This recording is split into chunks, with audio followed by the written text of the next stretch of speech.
Good morning, everyone. Welcome to this episode of Aaj Ke Agenda, organized by Power and Participation Research Center, PPRC. Today's discussion focuses on the National Budget 2026-27, its priorities, challenges, and what it means for Bangladesh's development journey in the year ahead. We're honored to have with us a distinguished panel of discussants bringing important sectoral perspectives. Professor Dr. M.A. Sattar Mondol on agriculture and rural issues, Mohammad Abdul Mazid on revenue, Mohammad Mainul Islam on health and population, Tanim Noor on the creative economy, Mohammad Fazlul Haq on business and investment, Mosharraf Tansin on education, and Farah Kabir on gender and climate. The session will be moderated by Dr. Hossein Zillur Rahman, Executive Chairman of PPRC, who will also guide the discussion on social protection, growth strategy, and the broader budget priorities. With that, I now invite Dr. Hossein Zillur Rahman to begin the session and take the discussion forward. Thank you. শুভ সকাল, welcome. আজকের এজেন্ডার এই এপিসোডে আপনাদের সবাইকে যারা অনলাইনে যুক্ত আছেন এবং ফেসবুক লাইভে যারা যুক্ত হচ্ছেন তাদের সবাইকে স্বাগতম জানাচ্ছি। আজকের এজেন্ডার এই এপিসোডে আমরা সাম্প্রতিক সময়ে যে জাতীয় বাজেট পেশ করা হয়েছে 11ই জুন, সেটা নিয়ে আলোচনা করার চেষ্টা করব। বিশেষ করে তার গুরুত্বপূর্ণ কিছু খাতওয়ারি আলোচনাতে আমরা বেশি করে নজর দেব। আমাদের সাথে এই একটা অভিজ্ঞ প্যানেল আছে, তাদের নাম আপনারা অলরেডি শুনেছেন। আমরা চেষ্টা করব পুরো সেশনটাকে ইন্টারঅ্যাক্টিভ করার জন্য, যাতে করে আমরা এটা একটা ঠিক সেমিনার নয়, এটা একটা ভালো করে একটা আলোচনার আমেজটা যেন সবচেয়ে বেশি গুরুত্ব পায়। গণমাধ্যমে যারা যুক্ত আছেন তাদেরকে ধন্যবাদ এবং স্বাগতম জানাচ্ছি। সাম্প্রতিক সময় আপনারা শুনেছেন 11ই জুন অর্থমন্ত্রী জাতীয় সংসদে বাজেট পেশ করেছেন। বাজেটের আকার 9,38,00,000-এর মতো। তার মধ্যে আয় ধরা হয়েছে 6 কোটির উপরে। একটা বড় ধরনের ফাঁক আছে, ডেফিসিট একটা আছে, সেটা কিভাবে মেটানো হবে সেগুলো নিয়ে আলোচনা আছে। নতুন সরকার বিএনপির এই সংসদীয় যাত্রায় তারা তাদের ইলেকশন ম্যানিফেস্টোটাতেও গুরুত্ব দিয়ে এই বাজেট দেওয়ার চেষ্টা করেছেন এবং নানা ধরনের প্রচেষ্টা আছে। তাদের যে মূল লক্ষ্যমাত্রাগুলো, যে জনগণকে স্বস্তি দেওয়া, আপনার প্রবৃদ্ধির গতিটাকে আরো বাড়ানো এবং বেশ কিছু সংস্কার বিষয়গুলো গুরুত্ব দিয়ে এই বাজেট পেশ করা হয়েছে। বিশেষ করে নতুন করে সমাজ কল্যাণমূলক একটা বড় ধরনের ফোকাস এই বাজেটের মধ্যে আছে। কিন্তু সবাই যে প্রসঙ্গ তুলছেন সেটা হচ্ছে যে লক্ষ্যমাত্রাগুলো সব ঠিক আছে, লক্ষ্যমাত্রাগুলো প্রশংসনীয়, বাস্তবায়ন নিয়েই মূল আলোচনা হচ্ছে। তবে আমরা শুধু বাস্তবায়ন নিয়ে তো আলোচনা করবো, লক্ষ্যমাত্রা আরেকটু পুঙ্খানুপুঙ্খভাবে দেখার চেষ্টা করব, বিশেষ করে খাতওয়ারি আলোচনা, এবং সেখানে এই লক্ষ্যমাত্রার মধ্যেও কোথাও গ্যাপ আছে কিনা সেগুলো বোঝার চেষ্টা করব। আমি শুরু করতে চাই ডক্টর মোহাম্মদ আব্দুল মজিদকে দিয়ে। উনি এনবিআর এর সাবেক চেয়ারম্যান ছিলেন। সবচেয়ে বড় একটা আলোচনা এসছে যে আমাদের ব্যয়ের যে হিসাবটা ধরা হয়েছে প্রায় 9 লাখ কোটির উপরে, সেখানে লক্ষ্যমাত্রা বাজেট রাজস্ব আহরণের লক্ষ্যমাত্রা 6 কোটি লাখ উপরে ধরা হয়েছে। এমন একটা সময়ে যেখানে আমাদের ধারাবাহিক একটা রাজস্ব আহরণে লক্ষ্যমাত্রার নিচে অর্জনের মাত্রাটা প্রতিবারই আমরা দেখি কমের মধ্যে আছে। এই সময়কালে আপনার থেকে প্রথমে শুরু করতে চাই আপনার আলোচনা, এবং আমি একটু ফরম্যাটটা বলছি যে আমরা প্রতিটা প্যানেলিস্টকে আমি একটি লিডিং প্রশ্ন করব। ওনারা সম্ভাব্য প্রশ্নগুলোর স্কোপগুলো তাদের স্বক্ষেত্রে তারা জেনেছেন। আমরা 6 থেকে 7 মিনিট প্রথমে একটা রাউন্ড করব প্রতিটা প্যানেলিস্ট থেকে শুনতে। তারপরে আমরা করব একটু ওপেন ডিসকাশন। ফ্লোর থেকে আমরা শুনতে চাই। আপনারা যদি পরিচয় দিয়ে করতে চান, কিন্তু সেটা 1 থেকে 2 মিনিটের বেশি সময় দেওয়া যাবে না। চ্যাট বক্সেও আপনারা লিখে দিতে পারেন যদি আপনাদের প্রশ্ন থাকে, এবং তারপরে আমরা একটা ইন্টারেক্টিভ সেশন করব। সবশেষে কিছু পরামর্শ দেওয়ার চেষ্টা করবো অর্থমন্ত্রীকে, এবং সবশেষে আমি এক ধরনের সমাপনী কনক্লুশন করব। তো আব্দুল মজিদ, আপনার কাছে কি মনে হচ্ছে রাজস্ব লক্ষ্যমাত্রা কি ঠিক আছে, এটা কি অর্জনযোগ্য? আহ ধন্যবাদ। আমি সকলকে অভিবাদন জানাই আজকের এই ওয়েবিনারে। আমি মনে করি এটা একটি পুষ্টিকর এবং সময় উপযোগী একটি উদ্যোগ। তো লক্ষ্যমাত্রার বিষয়টা যেটা ধরা হয়েছে প্রায় 43% বাড়িয়ে, যেটা বলা হচ্ছে 42% বাড়িয়ে ধরা হয়েছে, এটা স্যার সনাতন নিয়ম হচ্ছে আমি ব্যয়ের বাজেটের থেকে একটা সার্টেন পার্সেন্টেজ ক্যাপ, যেটা আইএমএফ দেওয়া হচ্ছে 5% অফ জিডিপি, এরকম একটা রেখে বাকিটাই সবই অভ্যন্তরীণ সম্পদ, মানে অর্থাৎ রাজস্ব আকারেই দেখানো হয়। সেই জন্য সিম্পল ম্যাথ, এখানে যে ফিগারটা, যেহেতু ব্যয়ের বাজেট 938 হয়েছে, সেহেতু ওইটার থেকে হিসেব করে এখানে ওনারা যেটা দেখিয়েছেন যে সার্বিক সামগ্রিক ঘাটতিটা 3.5 দেখাচ্ছেন। দেখানোতে এই ফিগারটা এরকম এসছে। এটা জাস্ট সিম্পল ম্যাথের ব্যাপার।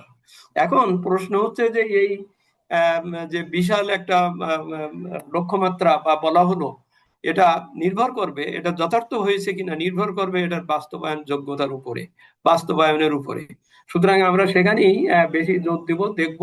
তবে এই এস্টিমেশনের ভিতরে দুটো জিনিস পয়েন্ট আউট করা দরকার।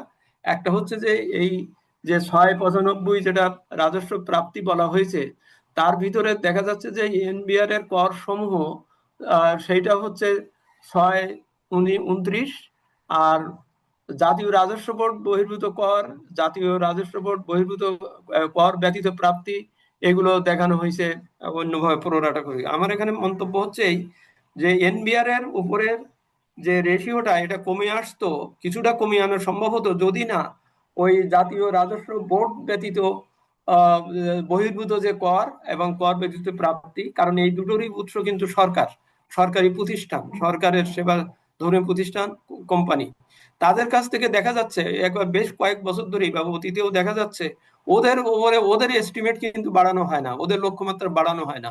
অর্থাৎ মানে হচ্ছে যে ওই সব প্রতিষ্ঠান থেকে আমার রাজস্ব আসার ব্যাপারে আমার কোনো খুব একটা ডক্টর মুজিব, উদ্দেশ্য নাই, বিষয় ডক্টর নাই। মুজিব, আপনি কি জি। একটা উদাহরণ দিবেন? এই যে আপনি খুবই গুরুত্বপূর্ণ একটা প্রশ্ন তুলেছেন। আমরা সব আলোচনা এনবিআর কে নিয়ে হচ্ছে, কিন্তু এনবিআর বহির্ভূত করও আছে, যেগুলো বললেন আপনি সরকারি প্রতিষ্ঠান।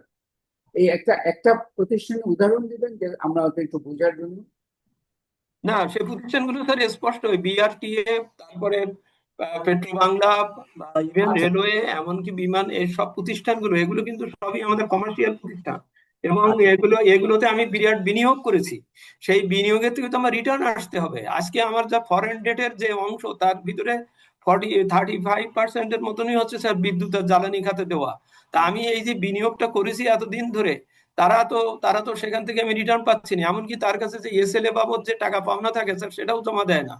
তা আমারও এখানে সংক্ষিপ্ত বক্তব্য হচ্ছে এই যে এদের এস্টিমেটটা বেশি করতে হবে, দেখাতে হবে, কারণ তা না হলে মনে হবে যে ওদেরকে আমি ইয়ে দিচ্ছি, ওয়াক ওভার দিচ্ছি, এবং ওখান থেকে আমার রেভিনিউ আসতেছে না, বা রেভিনিউ আসার ব্যাপারটার উপরে আমি জোর দিচ্ছি না। এটা কি, এটা স্যার এস্টিমেশনের ব্যাপারে। আচ্ছা। এখন বাস্তবায়নের ব্যাপারে আমি যেটা অর্থবিধি যেটা জারি করা হয়েছে, এখানে একটা স্যার আপনার জানা আছে, আমাদের সবসময় এটা একটা বিরাট সীমাবদ্ধতা। সেটা হচ্ছে অর্থবিধিটাই কিন্তু অ্যাকচুয়ালি পলিসি, পলিসি আমি কি কি করব আগামী বছর, কি কি করা হবে, ইত্যাদি ইত্যাদি। আর বাজেট বক্তৃতায় একটা মোটামুটি একটা ইন্ডিকেশন দেওয়া হয়। এই অর্থবিধিটা, এই অর্থবিধিটা যে তৈরি করা হয়, এস্টিমেশনটা তৈরি করা হয়, যেসব বক্তব্য লেখা হয়, এটা কিন্তু স্টেক হোল্ডারের সাথে বা অর্থাৎ সকল প্রতিষ্ঠানের সাথে আলোচনা করে কিন্তু করা হয় না। এটা এত গোপনীয় ভাবে করা হয় যে আমরা ওই অর্থবিধিটা জারি হলেই তখন জানতে পারি এর ভিতরে এত কিছু আছে। এবং এই এই জায়গাটা বলছি এই জন্যই যে অর্থবিধিতে আপনি কি বলছেন, সেখানে যদি আমার এই ইন্ডিকেশন গুলো ভালো না থাকে যে আমি কিভাবে এবার বাড়াবো বা কেন বাড়াবো। যেমন প্রথম একটা পয়েন্ট হচ্ছে যেটা আগের থেকে 2000 কি বলে 1972 সাল থেকেই কিন্তু স্যার নিয়ম ছিল। আহ, মরহুম তাজউদ্দিন সাহেব প্রথমবারই বলে দিয়েছিলেন যে আমি যে এই যে বলছি রেভিনিউ এত, কোন কোন খাতে কোন কোন জায়গার থেকে আমি এটা আনবো, সেটা কিন্তু বাজেটের বক্তৃতার সাথে বা এর সাথে দিয়ে দেওয়া হতো, যাতে ফলে বোঝা যেত যে এই এই খাতে তারা এইটা করবেন, এই তাদের কর্মসূচি বা ইত্যাদি তারা প্ল্যান। কিন্তু এই আপনি বলছেন যে এখন এটা হচ্ছে না। না, এখন হচ্ছে না, এই জন্য আমি বলছি যে 2015 সালের পরের থেকে দেখা যাচ্ছে এনবিআর কিন্তু আর এই স্টেটমেন্টটা দিচ্ছে না। ফলে এনবিআর কে পরে জবাবদিহি করা, এনবিআর এর কাছে জানতে চাওয়া যে আপনি এটা পারেন নাই কেন, বা আপনি এই এস্টিমেটটা কেন করেছিলেন, আপনি এখানে এই কি খাতে এখানে থেকে কি একটু তুলবেন সেটাই। একটু একটু আপনাকে একটু এখানে কি গোপনীয়তা রক্ষার কোনো বাধ্যবাধকতা আছে? মোটেই না স্যার, এটা গোপনীয়তা না। আপনি জনগণের কাছ থেকে কর চাচ্ছেন এবং কর আরোপ করছেন, এবং জনগণের সেবা দেওয়ার জন্যই আপনি কর চাচ্ছেন। সুতরাং জনগণের জানা দরকার, সকলের জানা দরকার যে আপনি এবছর কি কি নতুন খাতে আপনি কি কি বাজেট, কি কি কি আরোপ করছেন, এবং সেটা করলে তাদের একটা মেন্টাল প্রিপারেশন থাকে আর কি। কিন্তু আপনি সেটা না বলে আপনি টোটাল বললেন আমার এত লাগবে, এত এত এত হবে, এই এই একটা স্টেটমেন্টটা দেওয়া উচিত, এটা আমরা সাজেশন দিতে চাই। যাই হোক, এটা এটা এখন আপনি বলছেন যে এটা 2015 থেকে এই নতুন ধারাটা নতুন প্র্যাকটিসটা চালু হ্যাঁ, হয়েছে? 2015 সাল থেকে স্যার এরকম হয়েছে যে এনবিআর এর কাছে আর জিজ্ঞেস করা হয় না যে তুমি কত পারবে। আচ্ছা। এটা করা হয় যে উপরের থেকে আমি বিরাট একটা লাফিয়ে লাফিয়ে বাজেট তৈরি করে আমি ওখান থেকে হিসাব করে বলি তোমার এত দিতে হবে। এনবিআর ওই ভাগাভাগিটা করে ওই উপরের থেকে পাওয়ার পরে। কিন্তু আচ্ছা আমি আগে নিয়ম ছিল যে এনবিআরই বলবে যে আমি আগামী বছর আচ্ছা এই এই তো খাতে এত পারবো, আমার টোটাল এত। ঠিক আছে। সেখানে তো সরকার বলতে পারে যে তো ঠিক আছে আপনি তুমি এত আরেকটা পার্সেন্ট পারবে। আরেকটা প্রশ্ন ছিল যে বাস্তবায়ন যোগ্যতা, আপনি বললেন যে এটা আচ্ছা, প্রশ্ন। এই বাস্তবায়ন যোগ্যতা আপনি কোথায় দেখেন? মূল বিষয়টাকে বাস্তবায়ন যোগ্য কিনা সেটাও একটু শুনতে চাই। বাস্তবায়ন যোগ্যতার ক্ষেত্রে, রেভিনিউ আর্নিং এর ক্ষেত্রে বাস্তবায়ন যোগ্যতাকে আমি মনে করি যে অর্থনীতির থেকেই রেভিনিউ আর্নড হবে। সেই অর্থনীতিকে যদি সুস্থ করা যায়, চলনশীল করা যায়, যদি অ্যাক্টিভিটিস ঠিক মতন থাকে, তাহলেই কিন্তু রেভিনিউ আসবে। তা সুতরাং এখানে বাজেটের এই বাস্তবায়ন যোগ্যতার ক্ষেত্রে প্রথম প্রশ্নটা আসবে যে অর্থনীতিকে কতটা আমি সক্রিয় সচল করতে পারছি বা পারছি কিনা।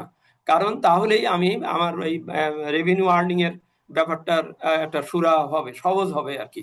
হ্যাঁ, কারণ আমি দেখতে পাচ্ছি যে ব্যাংকিং খাতের সংস্কার বা ওই পুঁজিবাজারের উন্নয়ন বা আরো অন্যান্য জায়গা যেখান থেকে সাধারণত পুঁজি আসে, যে পুঁজি আসাতেই আপনার ব্যবসা ভালোভাবে চলে, বরং উল্টো দেখা যাচ্ছে যে ব্যাংক খাতের থেকে বরং আরো সরকার লোন নিয়ে নিচ্ছেন, টাকা উঠাই নিচ্ছেন, তাহলে তো পুঁজিবাজার তো ইয়ে পাবে না, কি বলে, বেসরকারি খাতে পাবে না। তো এবারে লক্ষ্যমাত্রায় যেটা বলা হয়েছে যে তারা চেষ্টা করছেন, তারা প্রত্যাশা করছেন যে ব্যবসায়িক খাত মানে কি বলে অর্থনীতি ঘুরিয়ে দাঁড়ানোর একটা প্রয়াস এখানে থাকবে, এবং সেই জন্যই তারা বেসরকারি খাতকেও কিভাবে প্রণোদনা দিয়ে বা যেভাবে আচ্ছা হোক চালু করার চেষ্টা করবেন। সুতরাং ঠিক এটা it is a subject to, okay it কিন্তু ইজ সাবজেক্ট টু, যদি এটা হয় আপনাকে তাহলে এটা করা যাবে। আরেকটা প্রশ্ন করে আপনার এই পর্ব আমি আপনার প্রসঙ্গটা শেষ করবো। সেটা হচ্ছে যে আমরা গত বছর 2025 একটা বহুল আলোচিত বিষয় ছিল এই যে এনবিআর এর সংস্কার।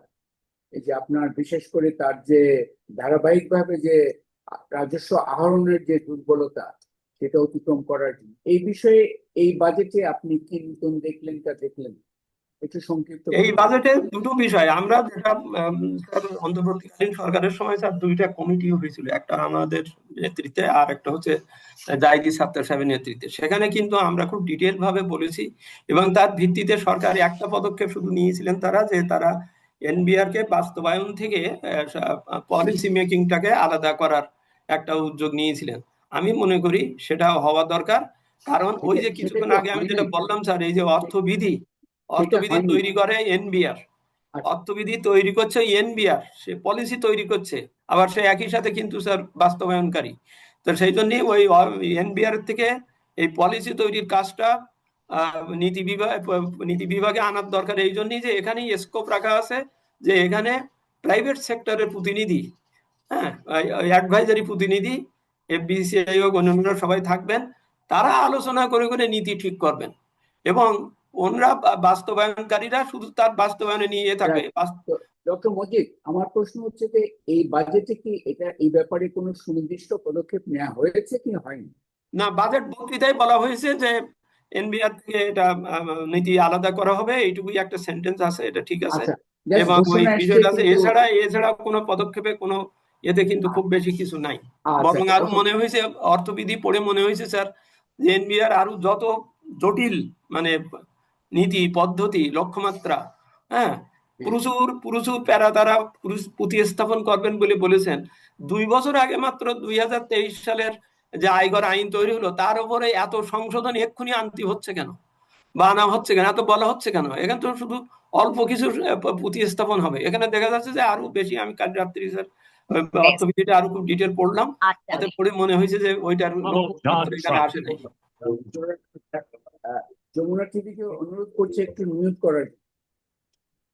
ওকে, ডক্টর মজিদ, আপনাকে অসংখ্য ধন্যবাদ। আমরা আবারও আসবো আমাদের ইন্টারেক্টিভ স্পেসে। আমি যেহেতু এইবারের লক্ষ্যমাত্রা এই যে রাজস্ব পেছনে অন্যতম একটা এজাম্পশন কাজ করছে, এবং অর্থমন্ত্রীর বক্তৃতা আমরা শুনেছি, অর্থনীতি ঘুরে দাঁড়াবে। তার মানে অর্থনীতির বিকাশ হলে রাজস্বর ব্যাপারটা বাড়বে। এখন এইখানে একটা রিয়ালিটি চেক দরকার, এবং তার জন্য আমি আমাদের যে ব্যবসায়িক কলিগ আছেন মোহাম্মদ ফজলুল হক, ফর্মার প্রেসিডেন্ট বিকেএমই, আপনার থেকে জানতে চাই, আপনি as a businessman, as a investor, as a private sector person, আপনার কি মনে হচ্ছে যে আপনাদের অর্থনীতি ঘুরে দাঁড়াবে? এই যে বাজেট আসলো তার মধ্যে যা আপনারা দেখেছেন, আপনার মূল্যায়নটা শুনতে চাচ্ছি। ধন্যবাদ। মানে মজিদ ভাই যেমনটা বলছিলেন যে এটা আমরা সকলেই মানে একমত যে বাজেট একটা একটা মানে একটা অ্যাজাম্পশন আছে, অলিখিত অ্যাজাম্পশন আছে যে অর্থনীতি ঘুরে দাঁড়াবে, তার উপর বেস করেই অনেকগুলো ক্যালকুলেশন করা হয়েছে। আমি মানে আমি তো অর্থনীতিবিদ না, বাট মানে আমার ব্যবসা হচ্ছে আমার পেশা, এবং পড়াশোনা ব্যবসা নিয়েই তো অল্প বিস্তর অর্থনীতি যতটুকু বুঝি, যে অর্থনীতি খুব কালকেই ঘুরে দাঁড়াবে এটা আশা করাটা হয়তো ঠিক হবে না। এটা অর্থনীতি ঘুরে দাঁড়াতেও একটা সময় লাগবে। হ্যাঁ, তো ওইখানে একটা অঙ্কের মারপ্যাচ কিন্তু রয়ে যায়। আমি যদি অ্যাজাম্পশন ধরি যে অর্থনীতি ঘুরে দাঁড়াবে, সেটা যদি মিনিমামও লাগে তাও 6 মাস লাগবে, তাহলে ওই 6 মাসের মানে ঘুরে দাঁড়ানো অর্থনীতির উপরে গিয়ে এই বিশাল রাজস্ব আহরণ করা সম্ভব হবে কিনা, সেটা একটা বড় প্রশ্নবোধক থাকে। কিন্তু আমি যে জায়গাটা বলতে চাই, বাজেটের যেই জায়গাটা প্রশংসা করতে চাই, যে সাম্প্রতিক সময়ে মানে বাজেটে ব্যবসা বাণিজ্য, অর্থনীতিকে পুনরুদ্ধার করা, ব্যবসা বাণিজ্যকে সহজ করা, এগুলোর ক্ষেত্রে অনেক মানে বাস্তব পদক্ষেপ নেওয়ার কথা বলা হয়েছে। হ্যাঁ, এটা একটা মানে আমি যদি মানে ইংরেজি যেটা বলে একটা উইশ লিস্ট যদি বলা হয়, এটা একটা খুব ভালো ভালো রকম একটা উইশ লিস্ট হয়েছে। সেটাকে আমরা অবশ্যই সাধুবাদ জানি, কারণ উইশ লিস্ট ছাড়া আপনি তো আসলে বাস্তবায়ন করতে পারবেন না। সেটা হতো একটা আমাদের একটা পথরেখা হতে পারে এটা, যে উইশ লিস্টটা, this is the wish government want to মানে ম্যাটেরিয়ালাইজ। সো এখন এটা বাস্তবায়নের জন্য যেমন ব্যবসা বাণিজ্য সহজীকরণের অনেক কথা বলা হয়েছে, মানে বিনিয়োগের জন্য নতুন উদ্যোক্তাদের জন্য একটা বিশাল ছাড় দেওয়া হয়েছে এবং উৎসাহিত করার জন্য, যেটা খুবই ভালো উদ্যোগ, ছোট ছোট উদ্যোক্তারা আসবে। কিন্তু যদি বড় বিনিয়োগের কথা যদি বলি, যেখানে হয়তো বড় ধরনের কর্মসংস্থান বা যেটা আমরা চোখে পড়ার মতো বিনিয়োগ যেগুলো বলি, সেইটা মানে শুধুমাত্র ওই থোক বরাদ্দ বা অন্য অন্য কিছুতে হবে না। এটার সঙ্গে পারিপার্শ্বিক আরো অনেক কিছু জিনিস দরকার আছে, যেমন ব্যাংকিং সেক্টরের স্ট্যাবিলিটি। হ্যাঁ, কারণ একটা বড় বিনিয়োগের সঙ্গে ব্যাংকিং সেক্টরের স্ট্যাবিলিটি একটা খুবই মানে সরাসরি যোগাযোগ আছে, এবং ব্যাংকিং সেক্টরের অবস্থা আমরা সবাই জানি। এটা নিয়ে আর বাড়তি কথা বলে সময় নষ্ট করার দরকার নাই।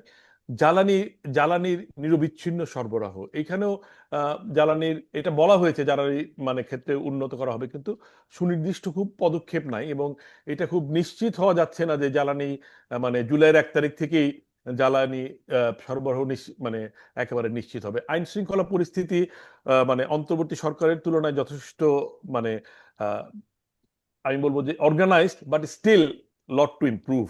সো বিনিয়োগের জন্য যে সমস্ত জিনিসগুলো দরকার, সবগুলোর একটা সমন্বয় না হলে শুধুমাত্র ব্যবসা সহজীকরণ মানে এবং নতুন উদ্যোক্তাদের জন্য ছাড় দেয়া, এইটা আমার মনে হয় যথেষ্ট হবে না, এবং এটা একটু সময়ও লাগবে। যে ব্যাংকিং সেক্টরের কথা বললাম, এবং যেটা আপনারা সবাই বলছেন যে যে এই যে বিশাল সম্ভাব্য ঘাটতি বাজেট একটা, যে এবং রাজস্ব আহরণের মজিদ ভাইও খুব নিশ্চিত না যে এই এই রাজস্ব আহরণ করা সম্ভব হবে। মানে আমি যদি ওনার কথার টোন বুঝি যে উনি খুব কনফিডেন্ট না, এবং আমাদের ইতিহাস বলে যে আমরা সবসময় এই জায়গাতে ফেল করি। তো এইখানে যদি হয় তাহলে ব্যাংক বরোয়িং আরো অনেক বাড়ার সম্ভাবনা থাকে, এবং ব্যাংকের জগতে যারা সংশ্লিষ্ট তারা কিন্তু একটু আতঙ্কিত, আমি তাদের সঙ্গে যা কথা বলে শুনে বুঝেছি। এবং এই ব্যাংক বরোয়িং যদি বাড়ে তাহলে প্রাইভেট সেক্টরের জন্য মানে অ্যাভেলেবেল অফ মানি কমে যাবে। সো এই এই জায়গাতে আমার মনে হয় যে বাজেটের যে উইশ লিস্ট আছে, এইটাকে এটা কঠিনভাবে কার্যকর করা যায়, দ্রুততম সময়ে কার্যকর করা যায়। কারণ দ্রুততম সময় যদি কার্যকর করতে না পারেন, তাহলে অর্থনীতি বেগবান হওয়ার পরে সময় কিন্তু 12 মাস। বাজেট যদি আমরা বলি, বাজেটের সময় 12 মাস। সো বাজেটের সার্থকতা যদি বেগবান করতে 9 মাস চলে যায়, তাহলে 3 মাসের সাফল্য দিয়ে আপনি হয়তো এই বাজেট বাস্তবায়ন মানে পুরোপুরি কার্যকর করতে পারবেন না। সো কিছু ভালো দিক আছে, কিন্তু পুরো বিষয়টা নির্ভর করছে যারা এটা বাস্তবায়ন করবেন, ইমপ্লিমেন্টিং এজেন্সি যারা আছেন, তাদের সফলতার উপর নির্ভর করছে বাজেটের সফলতার অনেকখানি। এখানে পরিচালক সাহেব, আপনি খুবই গুরুত্বপূর্ণ একটা দিক আমাদের সামনে তুলে ধরেছেন, যে নতুন বিনিয়োগকে উৎসাহিত করা একটা বিষয়, আর একটা হচ্ছে বড় বিনিয়োগের জন্য যে পূর্ব শর্তগুলো, জ্বালানি, আইন শৃঙ্খলা, আপনার এই যে ব্যাংকিং সেক্টর স্টেবিলিটি, এগুলোকে সুনিশ্চিত না করলে বড় বিনিয়োগের বিষয়টা অনেকটা অনিশ্চিত থাকে। এটা খুবই নতুন বিনিয়োগের জন্য কি ধরনের ইয়ে নেওয়া হয়েছে আপনার চোখে পড়েছে, যে একটা দুটো যদি বলেন। না, নতুন বিনিয়োগের আমি বললাম যে তরুণ উদ্যোক্তাদের জন্য যদি আপনি দেখেন, তরুণ উদ্যোক্তাদের জন্য অলমোস্ট সব জায়গায় ছাড় দেওয়া হয়েছে, মানে অনেকগুলো ছাড় দেওয়া হয়েছে। আপনি আপনার ওই এসএমই খাতকে উদ্বুদ্ধ করার জন্য একটা থোক বরাদ্দ আছে, কিন্তু বরাদ্দটাই কিন্তু শেষ কথা না। বরাদ্দটা আসলে একটা মানে শুরু। যেমন আপনি ধরেন 60,000 কোটি টাকা বরাদ্দ করা হয়েছে বাজেট ঘোষণার আগে বাংলাদেশ ব্যাংকের মানে তরফ থেকে, কিন্তু এইটার ইমপ্লিমেন্টেশন নিয়ে মানে আমার মতো অনেকেরই সন্দেহ আছে যে এটা আসলে কতটুকু ইমপ্লিমেন্ট করা যাবে প্রপারলি। সো বরাদ্দটাই শেষ কথা না, আমি বলছি যে এটা হয়তো শুরু, মানে শুরুটা খুব ভালো, উদ্যোগটা ভালো, কিন্তু নির্ভর করছে যারা এটা ইমপ্লিমেন্ট করবে, ইমপ্লিমেন্টিং এজেন্সিস অল টুগেদার, তারা আরেকটি কথা। বিষয়, আপনি যদি জানতে চাই যে দেখলাম বাজেট স্পিচে যে আপনার লাইসেন্সিং প্রক্রিয়াকে আরেকটু সহজতর করার জন্য অনেকগুলো বাক্য আছে, সুনির্দিষ্ট পদক্ষেপ হয়তো আছে। এটার ব্যাপারে আপনার দৃষ্টিভঙ্গিটা জানতে চাচ্ছি। এটা আমরা আমরা একজন ব্যবসায়ী হিসেবে আমরা খুশি বাজেটে, এবং এটা হয়তো মানে অর্থমন্ত্রী নিজে ব্যবসায়ী হওয়াতে একটা প্রতিফলন ঘটেছে, যে ব্যবসায়ীরা ছোটখাটো যে সমস্ত প্রতিনিয়ত যে সমস্ত মানে অসুবিধার সম্মুখীন হয়, সেগুলোকে ইজ আপ করার জন্য একটা চেষ্টা বাজেটে আছে। যেমন আমি বলি যে আপনার প্রতি মাসে ভ্যাট রিটার্ন দেওয়ার একটা বাধ্যবাধকতা ছিল, সেটা তুলে দিয়ে 3 মাসে করা হয়েছে। এটা একটু লাইফটাকে ইজি করা হয়েছে, অ্যাটলিস্ট 3 বার যেতে হবে না। আর বন্ড লাইসেন্সের ইয়ারলি যেই অডিট ছিল, সেটাকে মানে 3 বছরে একবার করা হয়েছে, ইয়ারলিটা উঠিয়ে দেওয়া হয়েছে। সো এরকম, এবং আপনি যে ইজ আপ করার জন্য অনেকগুলো বললেন যে লাইসেন্সিং এর কথা, সেটাও বলা হয়েছে, কিন্তু বলা হয়েছে যে 7 দিনে সমস্ত লাইসেন্স দেওয়া হবে ওয়ান স্টপ সার্ভিসের মাধ্যমে। এইটা বলাটা যত সহজভাবে বাজেটে বলা হয়েছে, এটা বাস্তবায়ন করা আমি মানে চ্যালেঞ্জ করতে চাই না, বাট আমার কাছে অসম্ভব মনে হয়। কারণ লাইসেন্সিং এর এতগুলো লাইসেন্স, এটা ডিপেন্ড করে, শুধু ট্রেড লাইসেন্স হলে ফাইন, 7 দিন এটা দেয়াই যেতে পারে। কিন্তু আপনি যদি ধরেন, আমি গার্মেন্ট সেক্টরের লোক, গার্মেন্ট সেক্টরে 15, 16 থেকে 18টা, 19টা, 20টা পর্যন্ত লাইসেন্স লাগে। এবং এই লাইসেন্সগুলোর সঙ্গে আবার একটা মানে মানে একটা শর্ত আছে, যে আপনি লাইসেন্স এ না পেলে লাইসেন্স বি তে যেতে পারবেন না, লাইসেন্স বি না পেলে ডি করতে পারবেন না, সি না পেলে ই করতে পারবেন না, এরকম কানেকশন আছে। সো এইটা প্যারালালি এতগুলো লাইসেন্স 7 দিনে আদৌ বাংলাদেশের যেই দীর্ঘদিনের যে স্ট্রাকচার, এস্টাবলিশ স্ট্রাকচার, সেই স্ট্রাকচারের মাধ্যমে আপনি 7 দিনে দিতে পারলে তো অসাধারণ। আমি বলবো যে এটা একটা অসাধারণ উদ্যোগ হবে। কিন্তু আমরা এই ওয়ান স্টপ সার্ভিসের কথা কিন্তু গত 3 দশক ধরে শুনে আসছি, সেটা কাগজে কলমেই কিন্তু সীমাবদ্ধ, এর কিন্তু কোনো বাস্তবায়ন আমরা এখন পর্যন্ত দেখি নাই। বাট আমরা এবার আশা করতে চাই, আমরা আস্থা রাখতে চাই যে এই নতুন সরকার, যিনি মাননীয় অর্থমন্ত্রী, যিনি নিজেও একজন ব্যবসায়ী, উনি ব্যবসায়ীদের দুঃখ হয়তো একটু বেশি বুঝবেন। তো এইটা যাতে প্রয়োগ করা যায়, আমি আবারও সেই পুরনো মন্তব্যে ফিরে যেতে চাই, ইমপ্লিমেন্টিং এজেন্সির উপরে এই বাজেটের সফলতা নির্ভর করছে। এইটা তো ঠিক এই আপনি লাইসেন্সিং ঠিকই এর বলেছেন, ক্ষেত্রেও। যে 1 সপ্তাহের মধ্যে দিয়ে দিবে, এটা বাংলাদেশে এইটা হয়তো একটু প্রিভিয়াস এক্সপিরিয়েন্সের আলোকে এটা একটু বিশ্বাস বুঝতে করাটা কষ্টকর আর কি। কঠিন। কিন্তু আপনাকে একটা জাস্ট ফাইনাল এই পর্যায়ে একটা প্রশ্ন করে আপনার পর্ব শেষ করতে চাচ্ছি, যে বাংলাদেশে এই মুহূর্তে অর্থনীতির অন্যতম প্রয়োজন হচ্ছে বিনিয়োগকে আরো একটু গ্যালভানাইজ করা। আপনি তো অবশ্য বলেছেন নতুন বিনিয়োগ এই বড় বিনিয়োগের আপনি কি মুডটা কেমন দেখছেন? না, এইটা আমরা যদি একেবারে প্র্যাকটিক্যালি গ্রাউন্ড লেভেলে যেটা দেখি সেইটাতে মানে খুব ভালো মুডে নাই এখন পর্যন্ত। আচ্ছা। কারণ যারা মানে এটা অনেকগুলো কারণ আছে, অর্থনৈতিক স্থবিরতাটাও কিন্তু একটা কারণ। এটা দেশীয় অর্থনীতি যেমন স্থবির, আমরা যেমন আন্তর্জাতিক বিজনেসের সঙ্গে জড়িত, বাইরের বিশ্বেও যেমন তৈরি পোশাক একটা খুবই কমন আইটেম, ওইখানেও কিন্তু বৈশ্বিকভাবে আপনি দেখবেন শুধু বাংলাদেশের রপ্তানি না, আমাদের কম্পিটিটর যারা আছে চায়না, ভিয়েতনাম, পাকিস্তান, ভারত, সকলেরই রপ্তানি কমেছে। তার মানে হচ্ছে যে বৈশ্বিক যে ডিমান্ড সেটার একটা আকস্মিক ঘাটতি, সেটা মানে দীর্ঘদিনের ওই যে ট্রাম্পের শুল্ক প্লাস ইরানের সঙ্গে যুদ্ধ সব মিলিয়ে বোধহয় একটা অনিশ্চয়তার কারণে এই স্থবিরতা। তো এই এই দুটো জায়গার স্থবিরতা যদি না কাটা যায় দ্রুত, তাহলে বিনিয়োগে লোকজন উৎসাহিত হবে না। আবার এটাও বলা যায় যে বিনিয়োগ যদি আবার খুব না আসে, তাহলে আবার স্থবিরতা কাটানোর ক্ষেত্রে হয়তো একটা চ্যালেঞ্জ হবে। এখানে অবশ্যই। একটা একটা একটা ওই আচ্ছা। মানে একটা ভিশাস সার্কেল আছে একটু হালকা। তার মানে আপনার হচ্ছে বুকে আশায় আশায় বুক বেঁধে চেষ্টা করে যেতে হবে, সেটা এটাই যেতে হবে, এই সেটা ছাড়া ধরনের আমাদের একটা। আসলে কিছু করার নাই, আমাদেরকে আচ্ছা। সেই ও, চেষ্টা করে যেতে হবে। অসংখ্য ধন্যবাদ মন্তব্য আপনাদেরকে একটা বাস্তব, এবং আমরা চাচ্ছি পুরো আজ আলোচনায় বাস্তবটাকেই আমাদের মূল লেন্সের মাধ্যমে আমরা বাজেট বিশ্লেষণটা করতে চাই। এবারে একটু খাতওয়ারি আলোচনায় আসতে চাই। আমি প্রথমে ডক্টর সত্তার মন্ডল, উনি ইয়ে ছিলেন, কৃষি বিশ্ববিদ্যালয়ের ভাইস চ্যান্সেলর ছিলেন এবং আমাদের কৃষি খাতের অন্যতম একজন পলিসি ব্যক্তিত্ব।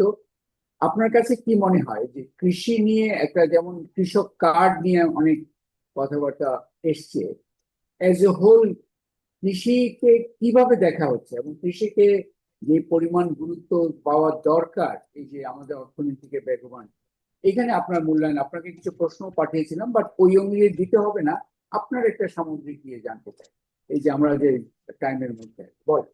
আপনাকে অনেক ধন্যবাদ। আমি কি শুনতে পাচ্ছেন আপনি? হ্যাঁ, এখন শুনতে পাচ্ছি, বল। ভালো।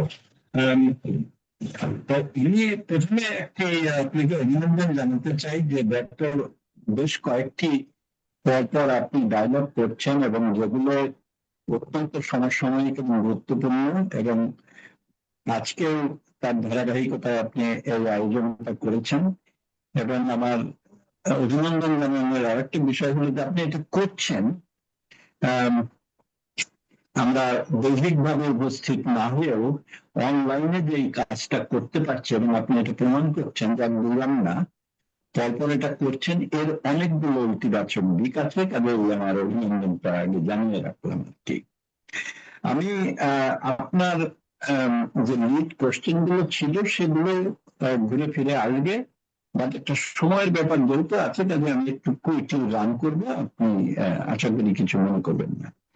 একটি হলো যে কৃষি গ্রামোন্নয়ন খাত এবং আমি যদি বলি খাদ্য নিরাপত্তা, এই গোটা বিষয়টাতে যে বাজেটের যে প্রস্তাবনাগুলো আছে সেটা সামগ্রিকভাবে আমি এটা মনে করি ইতিবাচক প্রস্তাবনা হিসাবে, এবং এটা একটা ধারাবাহিক ভাবে আমাদের যে বাজেট গুলো আসে তার থেকে বড় ধরনের কোনো বৈপ্লবিক পরিবর্তন আমি দেখি না। কারণ এই ধারাবাহিক ভাবে যেহেতু প্রস্তাবনাটা ইতিবাচক ভাবে আসছে, আমি ওইভাবেই দেখতে চাইবো, আশাবাদ ব্যক্ত করতেও চাই যে এটি যাতে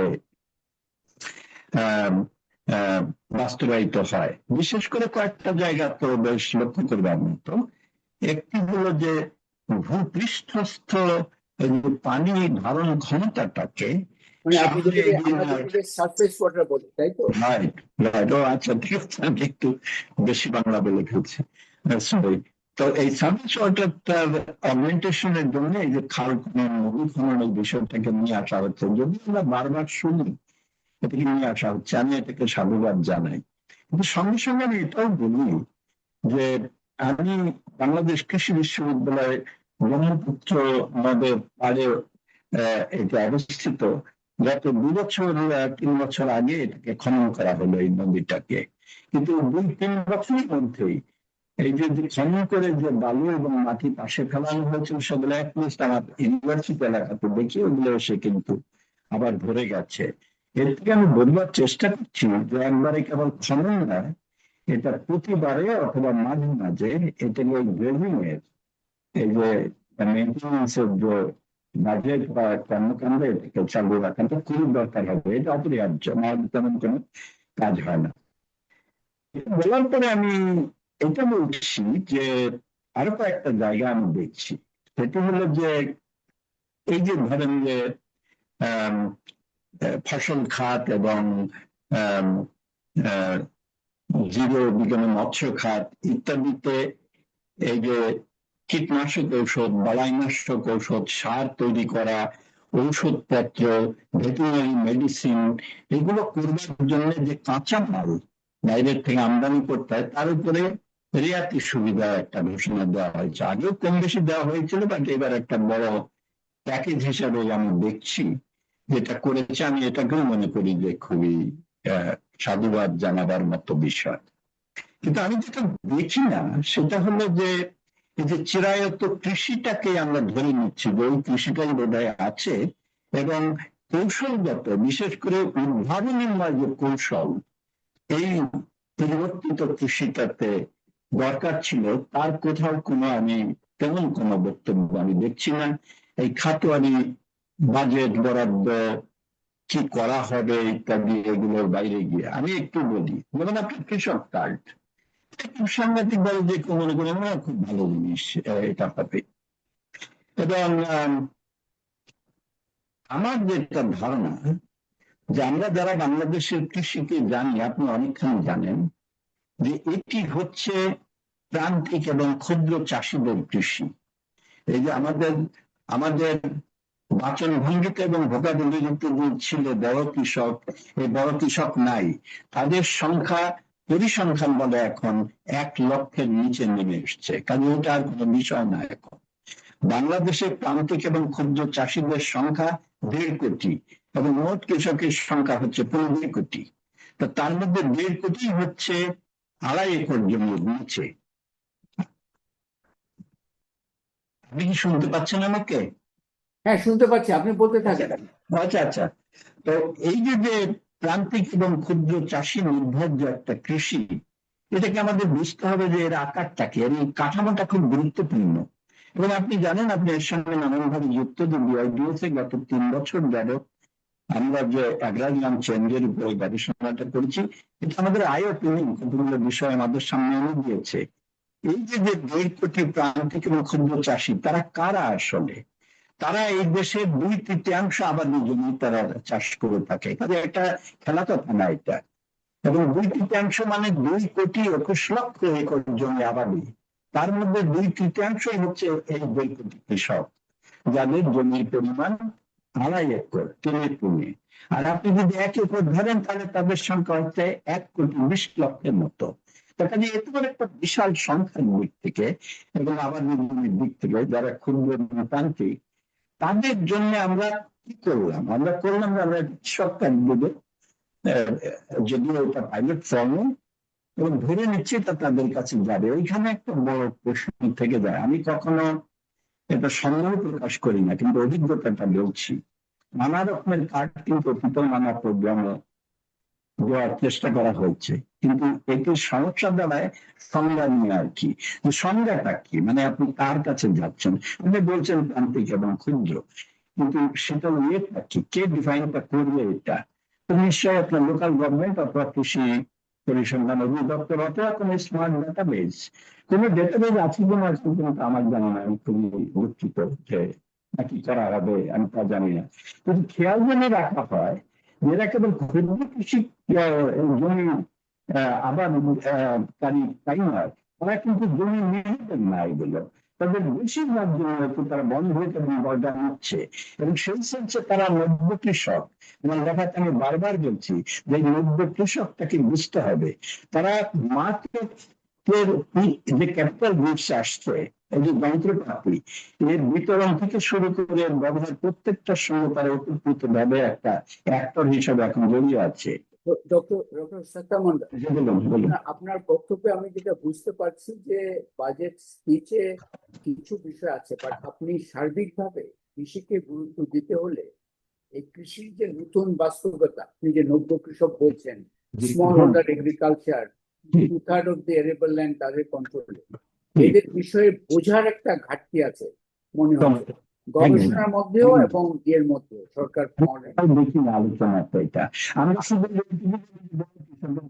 পুরানো পুরানো মডেল নিয়ে হয়তো কাজ হচ্ছে, পুরানো মডেল নিয়ে কাজ। তাদের সংখ্যা দাঁড়িয়েছে এখন 1 লাখের নিচে, এবং তাদের আওতাভুক্ত জমি হার্ডলি এখন 20 থেকে 25% উপরে তাদের জমি নেই। তারা জমিতে বন্ধক দিয়ে দিয়েছে, এবং এই যে কর্পোরেট কৃষি বা প্রাইভেট সেক্টর এসছে, এই বাজেটে আমি তাদের সম্পর্কে উল্লেখটা একেবারেই খুব কম দেখছি। এই জন্য মনে হয় যে ওখানে আলোচনাটা আসছেই না। তাহলে একটা বিষয়টা যদি আমরা বুঝতাম, তাহলে এই মধ্য কৃষকদের একটা বড় অংশ কিন্তু এই কর্পোরেট কৃষি এবং প্রাইভেট সেক্টরের যারা উদ্যোক্তা, তাদের সঙ্গে নানান ভাবে জড়িয়ে আছে। কিন্তু কাজে আমাদের এই ডাইনামিক্সটা বোঝাটা খুব কিন্তু গুরুত্বপূর্ণ। এখানে কি এখানে বাজেটের মাধ্যমে এদেরকে টাচ করার ইনস্ট্রুমেন্ট গুলো কি হতে পারে? আমি যেটা মনে করি সেটা হলো যে এই কর্পোরেট এগ্রিকালচারটাকে অপান্তের মনে না করে প্রকাশিত হয়ে গেছে একটা, যে ওরাই বোধহয় সব খেয়ে ফেলবে, যেহেতু ক্ষুদ্র কৃষকদের সঙ্গেই কাজ করছে। Contract farming, cold storage operation, and then farmers hub. আমি কেবল কর্পোরেট বলছি না, এই যে ফিলান্থ্রপিক অর্গানাইজেশন, ডেভেলপমেন্ট এজেন্সি, তারা একটা বিশাল অংশ জড়িয়ে গেছে। বাজেট বরাদ্দকে আমরা যদি বলি যে তাদের চেয়ে কোনো না কোনো ভাবে আপনার একটা সুবিধা দিতে হবে। আপনি কর রেয়াতে সুবিধা দিতে পারেন, এবং যার সুবিধা দিলেন সেটাকে উৎপাদনশীলতা এবং দক্ষতা বৃদ্ধি করছে কিনা তার সঙ্গে টাই আপ করার একটা উদ্ভাবনীমূলক কৌশল বাইর করতে হবে। আমি ঢালাই ভাবে সারের উপরে দিচ্ছি, ভর্তুকি দিয়ে যাচ্ছি, আমি কিন্তু এটা বিরোধী না। বর্তমান অবস্থাতে তাদেরকে এই ভর্তুকিটা অব্যাহত রাখা খুবই গুরুত্বপূর্ণ। তা না হলে বিশেষ করে এই যে গতিময়টা আছে এটাও বন্ধ হয়ে যেতে পারে। কিন্তু আমি বলছি সামনের কথা, যে এই প্রাইভেট সেক্টর এবং কর্পোরেট, এই মধ্য কৃষক, এদের ভিতরে যে একটা ডাইনামিক রিলেশনশিপ তৈরি হয়েছে, এটাকে সামনে এগিয়ে নিয়ে যাওয়া এবং তার জন্য সুবিধা দেওয়া। ওয়ান্ডারফুল। তো আপনার এখান থেকে আমরা একটা বুঝতে পারছি যে আসলে কৃষি নিয়ে যেই স্ট্র্যাটেজিক চিন্তাটা যেটা দরকার, সেটা করার জন্য কৃষি সম্বন্ধে নতুন ধারণাটা দরকার। আমরা যেটা বলছি যে আসলে কৃষির যে নানা ধরনের পরিবর্তন হয়ে গেছে, সেটা নিয়ে আসলে পূর্ণাঙ্গ একটা চিত্র এটা মিসিং। সেটা শুধু সরকারের মধ্যে না, আমি মনে করি এটা আপনিও আমাদের ইয়ের মধ্যেও আছে। ওকে, তো আমি আবার আপনি যদি আমাকে অ্যালাউ করেন, আপনি যদি বলছিলেন যে আমাকে আবার আরেকটা মিটিং এ। ও আচ্ছা, হ্যাঁ বলেছেন। আমি যদি পাই ভালো, না হলে আপনি এই সময় উল্লেখ করি যে গোটা বিষয়টা বুঝবার জন্য 1986-87 সালে সর্বশেষ আমাদের একটা এগ্রিকালচার সেক্টর রিভিউ হয়েছিল, এবং এটিও করেছিল। ইনসিডেন্টালি আমি তার সঙ্গে যুক্ত ছিলাম। এগ্রিকালচার সেক্টর রিভিউ, প্রথম একটা ফলাফল আমরা পেয়েছিলাম প্রাইভেটাইজেশন অফ বাংলাদেশ এগ্রিকালচার, এই যে বেসরকারীকরণের উদ্যোক্তা, এবং বাংলাদেশ তার ফল পেয়েছে। কিন্তু সেটা ছিল প্রথম গ্রিন রেভলিউশন। এখন সেকেন্ড গ্রিন রেভলিউশন পার হয়ে আমরা একটা স্মার্ট গ্রিন রেভলিউশন, এরকম একটা জায়গাতে আমরা এসছি। এখন একটা এগ্রিকালচার সেক্টর রিভিউ আমার কাছে মনে হচ্ছে গোটা বিষয়টা বোঝার জন্য খুবই গুরুত্বপূর্ণ। এটা বাজেটে আমি দেখিনি, আমি বলছিও না যে বাজেটে এখন দেন, কিন্তু এটার গুরুত্বটা আমি বলছি যে এটা বোঝা দরকার এখন। অবশ্যই অবশ্যই, অসংখ্য ধন্যবাদ, অসংখ্য ধন্যবাদ। এবং এটা নিয়ে আমরা এই পার্টিকুলার ইস্যুটা নিয়ে, যে পরিবর্তিত কৃষি এবং গ্রামকে বোঝার জন্য সার্বিক একটা গবেষণা থেকে শুরু করে পলিসি মেকিং অ্যাঙ্গেলেও একটা উদ্যোগ দরকার। Thank you so much.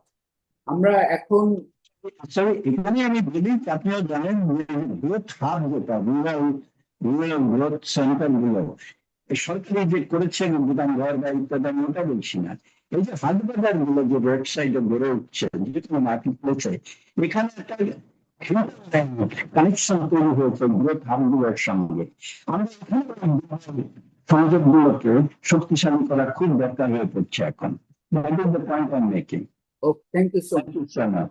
Okay, অসংখ্য ধন্যবাদ। আমরা এখন আরো কয়েকটা স্পেসিফিক এরিয়াতে যাব। তার আগে একটা ক্রস কাটিং আরেকটা ইস্যু আছে, সেটা হচ্ছে নারীদের বিষয়টা। এবং ফারহাদ কবির, আমাদের country director of action aid, উনি মাঠে মাঠেও ঘুরে বেড়ান, বাট বিদেশেও ঘুরে বেড়ান, মানে সার্বিকভাবে বাস্তবতা বোঝার জন্য। সো ফারাহ কবির, আপনার কাছে প্রশ্ন, আপনি এই বাজেটে জেন্ডার ইস্যুস গুলো, কি issues of concern of women, এটা how well do you see it addressed? আপনার কাছে কি মনে হচ্ছে? আপনার এই বক্তব্যটা শুনতে চাচ্ছি।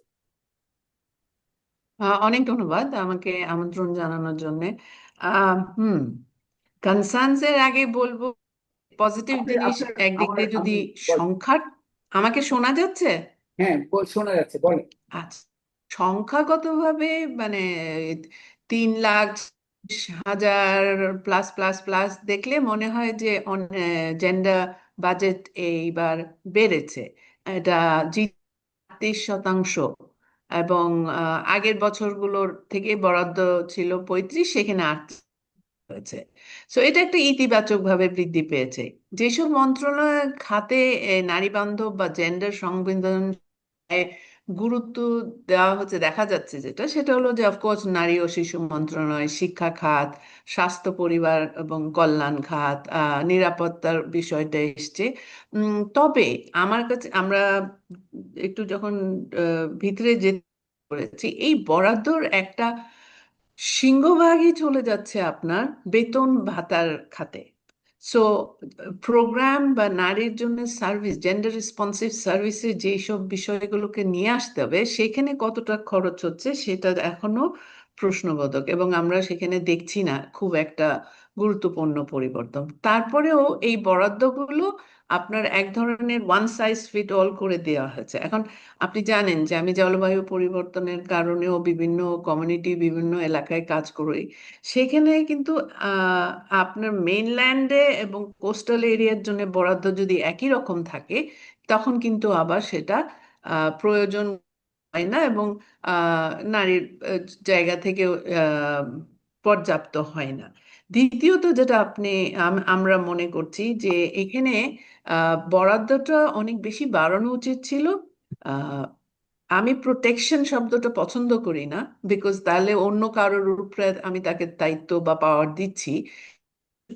যেইভাবে নারীর প্রতি সহিংসতা বেড়ে গেছে, এবং বিশেষ করে কন্যা শিশু বা শিশুদের উপরে, সেখানে এটা শিশু মন্ত্রণালয় তো আমার আলাদা নেই, নারী এবং শিশু মন্ত্রণালয়কে এক জায়গা করা হচ্ছে। এখানে আলাদা করে পর্যাপ্তভাবে অ্যালোকেশনের দরকার ছিল। এই অ্যালোকেশন আপনার জেন্ডার রেসপন্সিভ সার্ভিসকে আনতে হবে।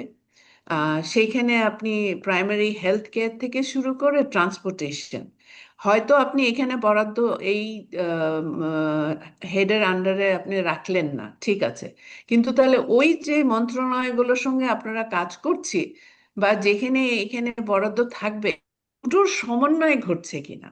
কারণ সবাই আলাদা আলাদা করে, একটা প্রবণতা আছে জেন্ডার বাজেটকে আলাদা করে দেখা, বা নারী ও শিশু মন্ত্রণালয়ের প্রতি একটা বিমাতা সুলভ কিন্তু আচরণ আমাদের সরকারের আছে, প্রাইভেট সেক্টর আছে, এমনকি সিভিল সোসাইটিও আছে, অ্যাড অন হয়। সো এই যে জায়গাটা, এটাকে কিভাবে আনতে হবে, এবং সেইটাই হলো চিন্তার বিষয়। এবং আমাদের নারী কোনো ইউনিফর্ম একটা গ্রুপ না।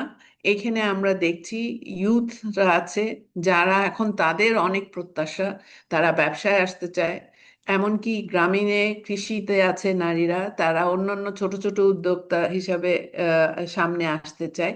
সো এই জায়গাগুলোতে যথেষ্ট বরাদ্দ নেই। এবং নারীর ক্যাপাসিটি বিল্ডিং এ দেখেন, আমরা সবচেয়ে বেশি নারীকে কর্মসংস্থান হলো রেডিমেড গার্মেন্ট, তারপরে হলো রেমিটেন্সের জন্য সে বিদেশে যাচ্ছে, কিন্তু তাকে কি সেই স্কিল সেটে দেওয়া হচ্ছে কিনা, এবং আমরা এখনো সেই ডোমেস্টিক ওয়ার্কার হিসাবে বা হেল্প হিসাবেই পাঠাচ্ছি।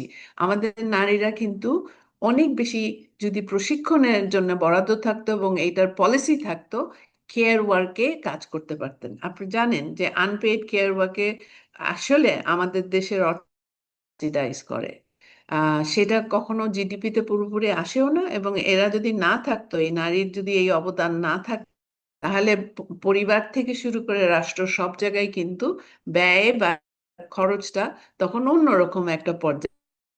সো আনপেইড কেয়ার ওয়ার্কের কথা আমরা শুনি, এটাকেই কিন্তু ঘুরিয়ে নিয়ে কেয়ার ওয়ার্কের জন্য আমরা তৈরি করতে পারি।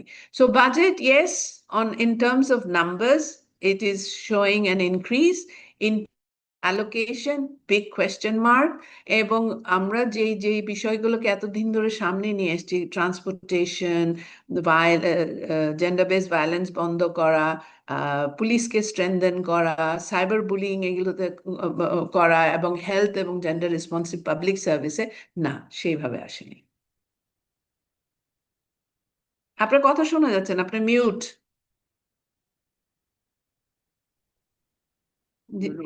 ধন্যবাদ ফরহাদ কবির। একটা ইন্টারেস্টিং এসছে আপনি যে কেয়ার ইকোনমি নিয়ে, মানে কেয়ার তো একটা, but care is also economy, big G economy. এখানে জি তো আমাদের এই বাজেটে আমরা শুনেছি যে ক্রিয়েটিভ ইকোনমির উপর যথেষ্ট একটা বড় ফোকাস আছে। সিমিলারলি আপনার বক্তব্য থেকে যেটা বুঝলাম যে সিমিলার একটা হাইটেন পলিসি ফোকাস এই কেয়ার ইকোনমির উপর দিলেও সেখানে নানা ধরনের অপরচুনিটি ফর উইমেন পার্টিকুলারলি এবং করণীয় কাজগুলো খোলা যেতে পারে। অসংখ্য ধন্যবাদ। আপনার কাছে আবার আসবো বা একটু একটু বলে নিই জিলু ভাই, যে কেয়ার ইকোনমি আমরা ভাবছি যে বিদেশে পাঠানোর জন্য, কিন্তু আপনি বাংলাদেশের পরিবারের যদি স্ট্রাকচার এখন দেখেন, প্রত্যেক তৃতীয় বাড়িতেই কেউ না কেউ দেশের বাইরে আছে, এবং সেখানে বাবা মারা বা যাদের সিনিয়র সিটিজেন হয়েছে তাদেরও দেখাশোনা করার কেউ নেই। তো এইখানে কিন্তু বোথ ন্যাশনাল অ্যান্ড গ্লোবাল লেভেলে করতে পারে। জি। তো এখন আমি ইয়েতে আসতে চাই, Farah Kabir, will come back to you, particular আমি জলবায়ু নিয়ে পরে একটু আপনার সাথে আপনাকে আবারও আনতে চাই। আমাদের অন্যতম দুটো বিষয় এইবারের বাজেটে এক ধরনের হেডলাইন পেয়েছে, যে শিক্ষা এবং স্বাস্থ্য খাতে বরাদ্দ যথেষ্ট বৃদ্ধি করা হচ্ছে। যথেষ্ট বলতে significant increase in the budget allocation for শিক্ষা এবং স্বাস্থ্য। এই দুটা সেক্টর নিয়ে একটু এখন আমরা আলোচনা করতে চাই। প্রথমে আমি professor Moinul Islam, dean of social sciences, Dhaka university, উনি অত্যন্ত অভিজ্ঞ এইসব সেক্টরে। মইনুল, আপনাকে কিছু প্রশ্ন পাঠিয়েছিলাম, সেটার উপর রাখতে হবে, নট নেসেসারিলি। সার্বিকভাবে হাউ ডু ইউ সি এই যে হেলথ, পপুলেশন, ডেমোগ্রাফিক ডিভিডেন্ড বলে একটা গুরুত্বপূর্ণ বক্তব্য তারা প্রথমে দিয়েছেন, এগুলো অর্জন করা নিয়ে আপনার দৃষ্টিভঙ্গিটা শুনতে চাচ্ছি।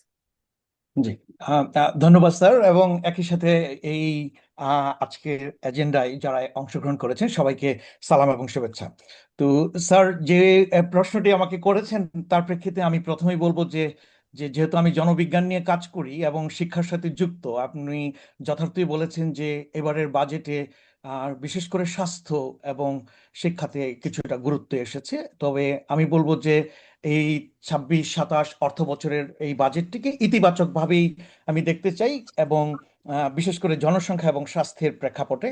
কিন্তু এটাকে অসম্পূর্ণ অগ্রযাত্রার বাজেট বলে অভিহিত করতে চাই, কারণ আমাদের যেহেতু ডেমোগ্রাফিক ডিভিডেন্ড অর্জনের লক্ষ্যমাত্রা ব্যাপার রয়েছে, এবং দেখা যাচ্ছে যে বাজেট যে বক্তব্যে, এই বক্তব্য কিন্তু জনসংখ্যা নীতির কথাও বলা হয়েছে 2025-এ, কিন্তু সেখানে লক্ষ্যমাত্রা অর্জনের ক্ষেত্রে আমি বড় ধরনের চ্যালেঞ্জ লক্ষ্য করছি। আমি কিছুক্ষণ পরে হয়তো এটা বলবো।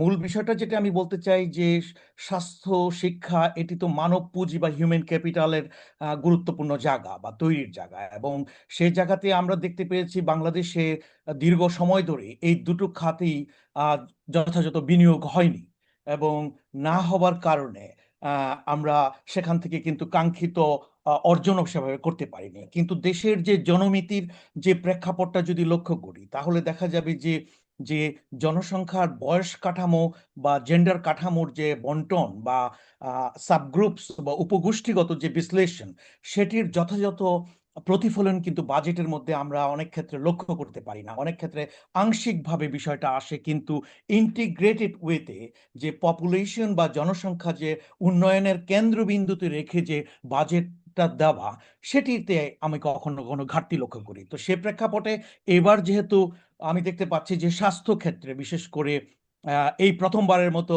জিডিপির 1.02% উন্নীত হয়েছে, যদিও এটি বলা হচ্ছে যে অনেক বেশি বা শিক্ষাক্ষেত্রে, কিন্তু আন্তর্জাতিক মানদণ্ডেও যদি আমরা চিন্তা করি বা দক্ষিণ এশিয়ার অন্যান্য দেশের কম্পারিজনেও যদি চিন্তা করি, সেটি কিন্তু পর্যাপ্ত ব্যয় বলে আমি মনে করছি না। তবে সময়ের ধারাবাহিকতায় বলতে পারি এটি অবশ্যই একটা বড় বাজেট। আমাদের একটা বড় চ্যালেঞ্জ হয় যে আমরা হয়তোবা এক্ষেত্রে অ্যালোকেশন করি, কিন্তু সেটার বাস্তবায়ন করতে পারি না, যেটা পূর্ববর্তী আলোচকরাও বলেছেন। এবং শিক্ষা স্বাস্থ্য ক্ষেত্রেও কিন্তু তার বিপরীত নয়। আমরা অতীতেও দেখেছি যে স্বাস্থ্যক্ষেত্রে বাজেট দেওয়া হয়েছে, পরবর্তীতে কর্তন করে অন্য খাতে নিয়ে যাওয়া হয়েছে এবং সেখানে বাজেট বাস্তবায়নের ঘাটতি লক্ষ্য করা গেছে। তো আমি যেটি বলতে চাই স্যার এই মুহূর্তে, যে স্বাস্থ্য ক্ষেত্রে এবং শিক্ষা ক্ষেত্রেও যদি আমরা বলি যে বাজেটের একটা বৃদ্ধি ঘটেছে এবং জনসংখ্যাগত যে পরিবর্তন বা উচ্চ স্বাস্থ্য ব্যয় বা মানব সম্পদের যে ঘাটতি আমাদের সমাজের মধ্যে রয়েছে, সেটি কিন্তু মৌলিক চ্যালেঞ্জ হিসেবে লক্ষ্য করি। এখন জনসংখ্যার ক্ষেত্রে যদি বলি স্যার, তাহলে এবং স্বাস্থ্য, যেহেতু স্বাস্থ্য এবং জনসংখ্যাটাকে সরকার অনেক ক্ষেত্রে এক করে দেখতে চায়, কিন্তু আমি এটাকে আলাদাভাবে দেখতে চাই। কিন্তু এটাকে আমরা এক করে দেখি, যার জন্য দেখা যায় যে অনেক ক্ষেত্রে যখন নীতিমালা তৈরি হয়, যেমন জনসংখ্যা নীতি, এই নীতিটা তৈরি করে দেখা যায় স্বাস্থ্য মন্ত্রণালয়, কিন্তু এর সাথে যুক্ত রয়েছে অন্যান্য মন্ত্রণালয়গুলো। এই জনসংখ্যা নীতিটা হওয়া উচিত ছিল পরিকল্পনা বা প্ল্যানিং থেকে বা ওই জায়গা থেকে হওয়া উচিত, কিন্তু আমাদের দেশে কিন্তু সেটা হয় না এখন। তো যেটাই কারণেই হোক না কেন, এই প্রেক্ষাপটে দেখতে পাই যদি যে জনসংখ্যা এবং স্বাস্থ্যের মধ্যে যদি যাই, তাহলে দেখা যায় যে স্বাস্থ্যকে কিন্তু আবার দুটো ভাগে ভাগ করে ফেলা হয়েছে। একটি দেখা যায় হেলথ সার্ভিস ডিভিশন, আরেকটি হচ্ছে health education and family welfare, যেখানে আছে ডিজিএফপি, যেটাকে আমরা বলি যে ওখানে ফ্যামিলি প্ল্যানিং। পপুলেশনটাকে আসলে অনেক ক্ষেত্রে সেন্ট্রালাইজ করা হয়েছে ওই জায়গাতে। তো ওই ক্ষেত্রে আমরা দেখতে পাচ্ছি যে 69,609 কোটি টাকার যে বরাদ্দটা আসলো, যেটা গত বাজেটের চেয়ে অনেক বেশি, কিন্তু এখানে যদি খাত ভিত্তিক বিশ্লেষণে যাই, তাহলে স্যার আমি কিন্তু কতগুলো চ্যালেঞ্জ লক্ষ্য করতে পারছি। যে আপনারা জানেন যে বাংলাদেশের পরিকল্পনা কর্মসূচি কিন্তু এখন আমি বলবো বড় চ্যালেঞ্জের মধ্যে সম্মুখীন। অতি সম্প্রতি 2025 সালের যে সার্ভে আমরা দেখতে পেয়েছি, মাল্টিপল ক্লাস্টার ইন্ডিকেটর সার্ভে, এবং সর্বশেষ উপাত্তে দেখতে পাচ্ছি বাংলাদেশের টিএফআর, যেটা মোট প্রজনন হার কিন্তু বেড়ে যাচ্ছে, এবং যেটা দীর্ঘদিন 2011 থেকে 22 পর্যন্ত স্থিতাবস্থায় ছিল, সেটা এখন আমরা প্রতিস্থাপনযোগ্য যে প্রজনন হার 2.1-এ পৌঁছানোর পরিবর্তে আমরা এখন 2.4-এ চলে গিয়েছি। একই সাথে জন্ম নিয়ন্ত্রণ পদ্ধতি ব্যবহারের হারও 4% কমে গিয়েছে। আমাদের এই সমাজে অ্যাডোলেসেন্স প্রেগনেন্সি বা টিনএজ প্রেগনেন্সি, এটিও কিন্তু খুব অ্যালার্মিং অবস্থায় রয়েছে। এবং মাতৃ এবং শিশু স্বাস্থ্যের ক্ষেত্রে যেটি ওই লক্ষ্য করছি রিসেন্টলি, যে শিশু মৃত্যু প্রচুর ঘটছে, এবং গত 2021-22-23-এর বিবিএস এর উপাত্তেও দেখতে পেয়েছি, কিন্তু আজকে হঠাৎ করে কিন্তু বাংলাদেশে যে শিশু মৃত্যু বেড়ে গেছে, হামের মতো যে জায়গাটি রয়েছে, এটি কিন্তু দৃষ্টি আকর্ষণের চেষ্টা করেছিলাম, আরো আগে থেকেই কিন্তু বাড়ছিল, আমরা উপাত্তে লক্ষ্য করতে পেরেছি। এখন এই বাস্তবতায় যে বাজেটটি দেওয়া হয়েছে স্যার, এই বাজেটটির যথাযথ সদ্ব্যবহার এবং খাত ভিত্তিক জায়গায়, প্রায়োগিক জায়গায় যখন যাবে, তখন দেখা যাচ্ছে 119 নম্বর অনুচ্ছেদে বাজেট বক্তব্যে আমি দেখতে পাচ্ছি যে ওখানে বলা আছে যে বাংলাদেশের জনসংখ্যা নীতি 2012 হালনাগাদ পূর্বক 2025 প্রকাশিত হয়েছে। 2030 সালের মধ্যে শূন্য অপূর্ণ চাহিদা, শূন্য প্রতিরোধযোগ্য মাতৃমৃত্যু, শূন্য লিঙ্গভিত্তিক সহিংসতা অর্জনের লক্ষ্যে অধিকার ভিত্তিক পরিকল্পনা সেবার ন্যায়সঙ্গত ও অন্তর্ভুক্তিমূলক প্রবেশাধিকার নিশ্চিতের জন্য Bangladesh national family planning strategy 2025-30 চূড়ান্ত পর্যায়ে রয়েছে। আসলে এটি চূড়ান্ত পর্যায়ে রয়েছে না স্যার, এটি ইতিমধ্যেই কিন্তু সেটি প্রণীত হয়ে গিয়েছে। এখন দরকার সেটি হচ্ছে বাস্তবায়ন। আমার যেটি মনে হচ্ছে, ওই জনসংখ্যার নীতিতেও বলা আছে 2061 সাল পর্যন্ত এবং 70 পর্যন্ত দেখা যাবে যে বলা হচ্ছে জনমিতিক লভ্যাংশ অর্জন পাওয়া যাবে বলে ধারণা আছে। তো ঠিক একইভাবে দেখা যাচ্ছে আমরা কিন্তু স্যার টার্গেট ভিত্তিক জায়গা থেকে সরে গিয়েছি। আমরা কি যে প্রতিস্থাপনযোগ্য জায়গায় পৌঁছতে চাই, এই যে শূন্য মাতৃমৃত্যু হারে কিভাবে পৌঁছবো, অপূর্ণ চাহিদাও বেড়ে গিয়েছে, এই জায়গাগুলো কিন্তু আমি স্যার মনে করি স্বাস্থ্য ক্ষেত্রে এবং এই পরিবার পরিকল্পনার ক্ষেত্রে বড় চ্যালেঞ্জ। কারণ এর সাথে কিন্তু মাতৃমৃত্যু, শিশু মৃত্যু বা অন্যান্য স্বাস্থ্য ব্যয়, এই জায়গাগুলো জড়িত। তাহলে এই জায়গায় আমার কাছে মনে হয়েছে যে সরকারের আপনি তো এই প্যারা 119 এর উদাহরণ দিলেন, এবং আপনি বললেন যে আপনি যে বড় 69,000-এর যে কোটির বড় বাজেটের বিন্যাসটা যদি দেখি, আপনি কি মনে করেন যে ফ্যামিলি প্ল্যানিং যে দুর্বলতা আমরা দেখতে পাচ্ছি, সেটা অ্যাড্রেস করা হয়েছে এই বর্ধিত বাজেটে? স্যার ওইখানে শুধু খাত ভিত্তিক মানে বলা হয়েছে, কারণ ফ্যামিলি প্ল্যানিংটা কিন্তু ওই হেলথ এডুকেশন অ্যান্ড ফ্যামিলি ওয়েলফেয়ারের অন্তর্ভুক্ত, এখনো কিন্তু উপখাতের বন্টনটা আমার চোখে পড়েনি, যার জন্য ওই জায়গাতে যেটা আমাদের করতে হবে যে যেহেতু সামনে সুযোগ রয়েছে, আমাদের অর্থমন্ত্রী যিনি রয়েছেন তাকে আমরা বলবো যে ওই জায়গাটায় পার্টিকুলারলি যাতে আচ্ছা বাজেটের অ্যামাউন্টটা যাতে বাড়ে, তাহলে কিন্তু হবে। এখন যেভাবে আছে স্যার হেলথ এডিবি, যেটাকে অ্যানুয়াল ডেভেলপমেন্ট যে প্রোগ্রাম, ওখানে ডেভেলপমেন্ট বাজেটে 35,530 কোটি টাকার মতো বলে দেওয়া আছে, কিন্তু এই টাকাটার কত অংশ যাবে ওই ওই ওই ওই অংশে, বিভাজনটা দেখেন নেই। সেটা সেটা দেখার সুযোগ ঘটেনি। কাজেই আচ্ছা ওইটাই আমার ওকে মনে হয় প্রয়োজন হবে স্যার। ওকে, অসংখ্য ধন্যবাদ। আবারও আসবো আমাদের এই বিষয়গুলো। আর এখানে ফারা কবিরও আছেন। আমি আরেকটা এই প্রসঙ্গ, ফারা কি আছেন? হ্যাঁ, না, আরেকটি প্রসঙ্গ এখানে গুরুত্বপূর্ণ, সেটা পার্টিকুলারলি উইমেন এন্ড চিলড্রেনের জন্য nutrition is a very important issue. পুষ্টিটা আমরা জানি যে আজকাল অপুষ্টির একটা বড় ইস্যু ইমার্জ করেছে। এটাও আমরা একটু মাথায় রাখলাম, পরে আপনার থেকে এটাও একটু শুনতে চাইবো যে ফিল এই পার্টিকুলার ফোকাসটা, কারণ এটা একটা is a important gap actually আমাদের বর্তমান বাস্তবতা। তো তার শেষে আমি এটাতে আসবো, ফারা আপনার কাছে আসবো এটা নিয়ে, আপনি একটু যদি এটার উপর ব্যাখ্যা দেন। এখন আমরা আসতে চাচ্ছি শিক্ষা। খুবই গুরুত্বপূর্ণ একটা আলোচনা এসছে শিক্ষা নিয়ে, এবং শিক্ষা খাতে বরাদ্দ বাড়ানো হয়েছে। উই আর হ্যাপি দ্যাট আমাদের সাথে যুক্ত আছেন মোশাররফ কানসেন, উনি former country head of the Malala fund, যেটা আপনারা জানেন নোবেল লরিয়েট মালালা, তার নামানুসারে এটা করা হয়েছে। মোশাররফ কানসেন, আপনি শুনেছেন, আপনাকে কিছু ইন্ডিকেটিভ প্রশ্ন দিয়েছি, আপনিও লেখালেখি করেছেন। এই যে বাজেটে শিক্ষা খাতে বরাদ্দ দেওয়া বাড়ানো হয়েছে, এটা একটা হেডলাইন আসছে। এই হেডলাইন কি সবকিছু বলছে, নাকি আমাদের এখানে লক্ষ্যমাত্রার সাথে জাক্সটাপোজ করে আমাদের আরো অনেক কিছু বলা দরকার? একটু আপনি যদি বলেন। জি, থ্যাংক ইউ। আমাকে কি শোনা যাচ্ছে? হ্যাঁ, শুনতে পাচ্ছি পরিষ্কার। আচ্ছা, thank you for inviting me. আমরা আসলে এই যে মালালা ফান্ডের কথাই যদি আমি বলি, মালালা ফান্ডে আমরা যখন বিশ্বের বিভিন্ন দেশের ডোমেস্টিক ফিনান্সিং ইন এডুকেশন বা এডুকেশন বাজেটটা নিয়ে যখন আমরা অ্যানালাইসিস করতাম, আমরা মূলত একটা 4S ফ্রেমওয়ার্ক আমরা ইউজ করতাম। সেটা হচ্ছে যে বাজেটের সাইজ, বাজেটের শেয়ার, বাজেটের সেন্সিটিভিটি এবং স্ক্রুটিনি। এই চারটা আসপেক্ট ধরেই যদি আমি একটু বলি, যে হ্যাঁ, সাইজ অনুযায়ী বাজেটটা খুবই চমৎকার একটা আশা ব্যঞ্জক একটা বাজেট আমরা দেখতে পাচ্ছি। প্রায় 1,22,000 কোটি টাকা এই বছর প্রাথমিক ও গণশিক্ষা মন্ত্রণালয় এবং শিক্ষা মন্ত্রণালয়কে বরাদ্দ দেওয়া হয়েছে। এর বাইরে গিয়ে অন্যান্য মন্ত্রণালয়েরও যে শিক্ষা এবং প্রশিক্ষণ রিলেটেড যে বাজেট, সেইটাকেও যদি আমরা ইনক্লুড করি, তাহলে এই সংখ্যাটা দাঁড়ায় 1,36,000 কোটি টাকা। দ্যাট মিনস গত বছরের যেটা ছিল 87,000 কোটি প্লাস, সেইখানে এখন 1,36,000 কোটি। তার মানে হচ্ছে প্রায় 56 ভাগ ইনক্রিজ হয়েছে গত বছরের থেকে। বা আমরা যদি শুধুমাত্র এই প্রাথমিক ও গণশিক্ষা মন্ত্রণালয় এবং শিক্ষা মন্ত্রণালয়, এই দুইটা মন্ত্রণালয়কেও ধরি, তাহলেও প্রায় 40 ভাগ বেড়েছে। তো এই বৃদ্ধিটা অবশ্যই আশাব্যঞ্জক। আমরা যদি দেখি যে শেয়ারটা আসলে কি অবস্থায় আছে, আমরা অনেক সময় দেখি যে বাজেটের সাইজ হয়তো বেড়েছে, কিন্তু বিভিন্ন আনুষঙ্গিক চাপের কারণে সেই বাজেটের শেয়ারটা হয়তো বাড়ে নাই বা কমেও যেতে পারে। কিন্তু এই জায়গাটাও আমরা আশাব্যঞ্জক যে এইখানে গত বছর যেমন জিডিপির 1.39% ছিল, এই বছর আমরা 2% দেখতে পাচ্ছি। খুবই আশাব্যঞ্জক একটা উন্নতি। কিন্তু এখন ঘটনাটা হচ্ছে যে আমরা যদি সেন্সিটিভিটির জায়গাটায় যাই, সেইখানে গিয়ে আমরা একটু হতাশ হতে হবে আমাদের।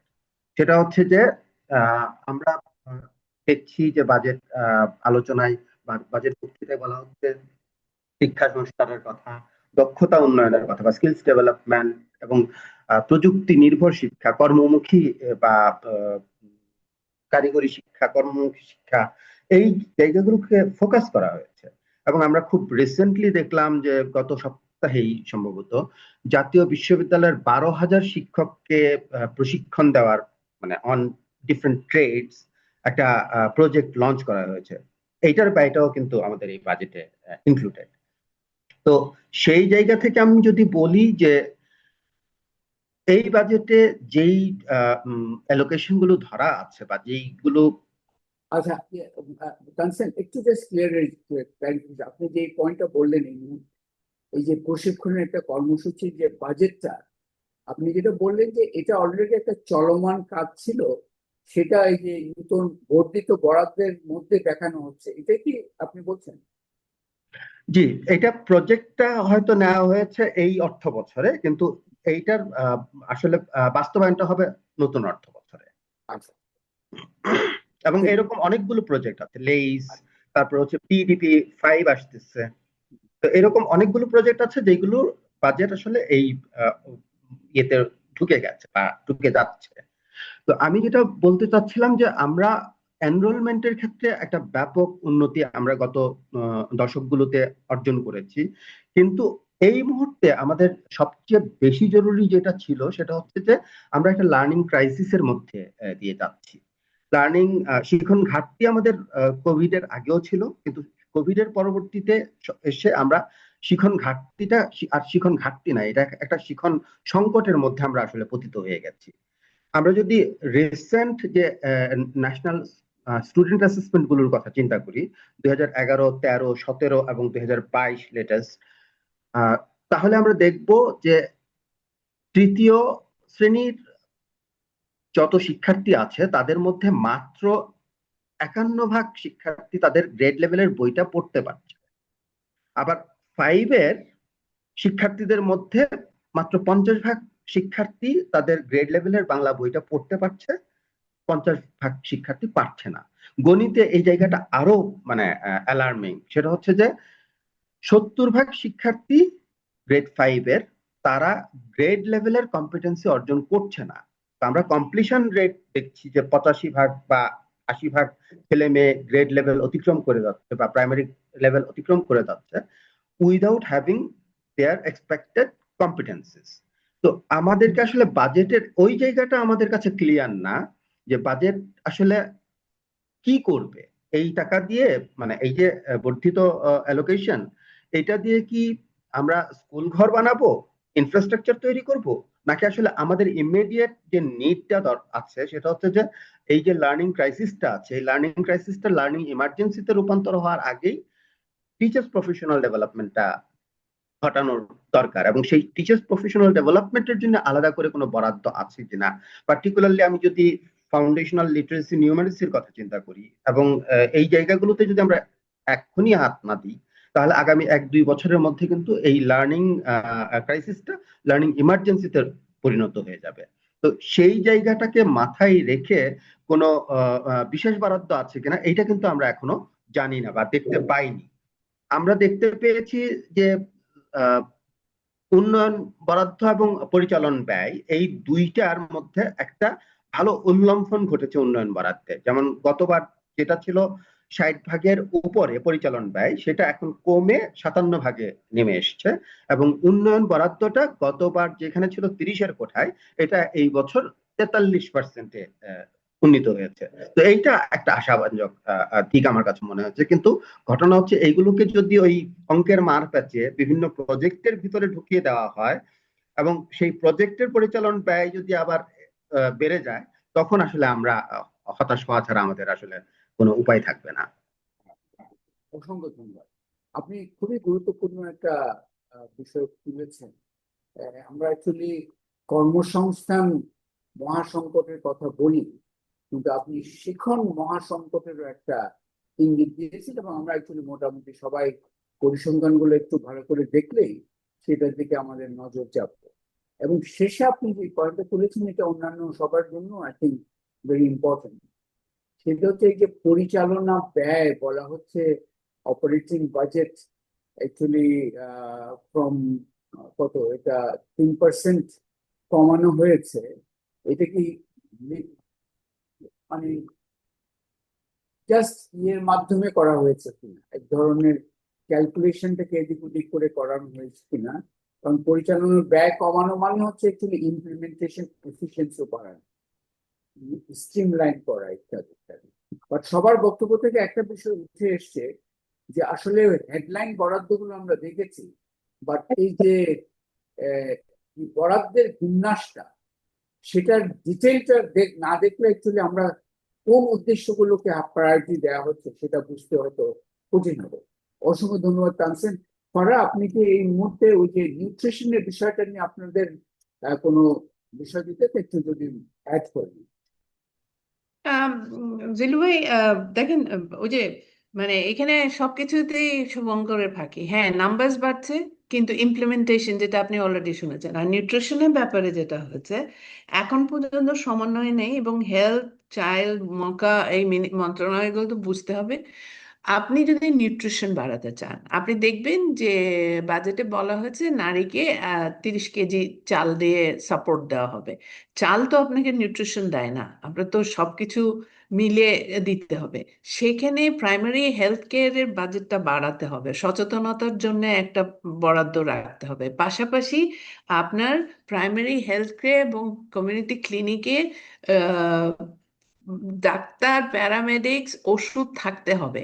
তো আমাদের কাছে যেটা মনে হয় যে এটা রেটরিক বেশি, কথা বেশি, কাজ কম, এটাই আমরা দেখে এসেছি। আর সব এই অবস্থার মধ্যে যেটা আমাদেরকে এখন আরো চ্যালেঞ্জে ফেলে দিয়েছে, আপনি দেখবেন জলবায়ু পরিবর্তনের কারণে নানান ধরনের দুর্যোগ বেড়ে গেছে। এবং সেখানে একটা হলো যে আমরা জানি পানির সমস্যা এবং সুপ্রিয় পানি পাওয়া। দ্বিতীয়ত, এখন কিন্তু হিট ওয়েভের কারণে, গ্লোবাল ওয়ার্মিং এর কারণে নানান ধরনের স্বাস্থ্যের উপরে সমস্যা তৈরি হচ্ছে গরম টেম্পারেচার বাড়ার জন্য। সেইখানে আমাদের কোনো ইন্ডিকেশন নাই আমরা কিভাবে প্রস্তুতি নিব। ন্যাশনাল অ্যাডাপ্টেশন প্ল্যানের কথা হয়, ক্লাইমেট বাজেটের কথা হয়, কিন্তু আপনি দেখবেন সবই আলাদা আলাদা জায়গায় রয়ে গেছে এবং পর্যাপ্ত না। এবং আপনি নিউট্রিশনের জন্য যেই বেসিক আমার দেশে যা আছে সেটা দিয়ে মানুষের নিউট্রিশন বাড়ানো যায়, এই উদ্যোগ কিন্তু সরকারই এক সময় নিয়েছিল। রেডিওতে যে আপা ছিলেন, উনি গিয়ে সবাইকে মলা, ঢেলা শাক, কলমি শাক খাওয়া, কিন্তু ওই ভালো প্রোগ্রামগুলোকে, ভালো সোশ্যাল ক্যাম্পেইনকে বন্ধ করে দেয়। ফারা, তো আপনি এটা কি আবার রিভাইভ করতে হবে। তথ্য আপার ওই বিষয়টা বলছেন? কোন আপা তো আপা বলতে এখন এসছে, কিন্তু তখন থেকে আমরা প্রায় 20টা বছর হারিয়ে ফেলেছি আচ্ছা যেখানে এই এই সুন্দর। তো আপনি 20 বছর তো একটা জেনারেশন তো আপনি হারাচ্ছেন। তার মধ্যে আপনি দেখেন 12 থেকে 15 বছর বয়সে মেয়ের বিয়ে হয়ে যাচ্ছে 51%। তো 15 বছর মেয়ে যখন একটা শিশু সন্তান জন্ম দেয়, বাল্যবিবাহের সে শিকার হওয়ার পরে, সে কি ধরনের তার জিনেটিক এবং তার নিউট্রিশনাল জন্য কোনো আলাদা প্রোগ্রাম নেই। আমাদেরকে মনে রাখতে হবে নিউট্রিশন অ্যাড্রেস করতে হলে ওভারঅল করতে হবে, টার্গেটেড করতে হবে, রিজনাল করতে হবে। এবং এই যে 51% মেয়ের অলরেডি বিয়ে হয়ে গেছে, তাদের জন্য, তাদের সন্তানদের জন্য আপনাকে প্যাকেজ এবং প্রোগ্রাম দিতে হবে। ঢালাও ভাবে ওয়ান সাইজ ফিট অল হবে না। Thank you, thank you. আমাদের তানিম নূর কি যোগ দিয়েছেন? আমাদের ক্রিয়েটিভ ইকোনমিক একটা নতুন সংযোজন হয়েছে বাজেটে। উনি সম্ভবত কোনো কারণে যোগ দিতে পারেননি। আরেকটি বড় ফোকাস, সরি মনিরুল, স্যার, কিছু বলবেন? ফারা আপার সাথে পুষ্টি নিয়ে কি আমি একটু অ্যাড করতে হ্যাঁ, পারি প্লিজ স্যার? প্লিজ মনিরুল বল। তো আমি বাজেট বক্তব্যটা স্যার পড়ছিলাম মনোযোগ দিয়ে। তো ওখানে 107 নাম্বার অনুচ্ছেদে কিন্তু সরকার যেভাবে চিন্তা করছে, বলা আছে যে যে পুষ্টির যে জায়গাটি, সেখানে 5 বছরের নিচে যে শিশুরা রয়েছে, বিশেষ করে খর্বাকৃতি, যাকে আমরা স্টান্টিং বলি, তো এইটি আমাদের কিন্তু এখনো আমরা কাঙ্ক্ষিত মাত্রায় নেই স্যার। তো যার জন্য এই স্টান্টিং মোকাবেলা করার জন্য সরকার যে পরিকল্পনা করেছে যে বহুমুখী এবং বহু খাত ভিত্তিক একটি সমন্বিত জাতীয় কর্মসূচি বাস্তবায়ন করবে বলে প্রতিশ্রুতি দিয়েছে। এবং ওই মইনুল, কর্মসূচির এইটা মধ্যে কিন্তু কথা বেশি। হ্যাঁ, এবং আচ্ছা, আমি যেটা বললাম যে 15, 14, 13 বছরের মেয়ে যখন মা হচ্ছে, আপনি জি জি তাকে কি শিশু হিসাবে দেখে তার নিউট্রিশন করবেন, নাকি as a sure, G adolescent G mother হিসাবে জি, করবেন? ঠিক জি। আছে এখন মনিরুল, এখন আপনার স্যার, পয়েন্ট শেষ করেন।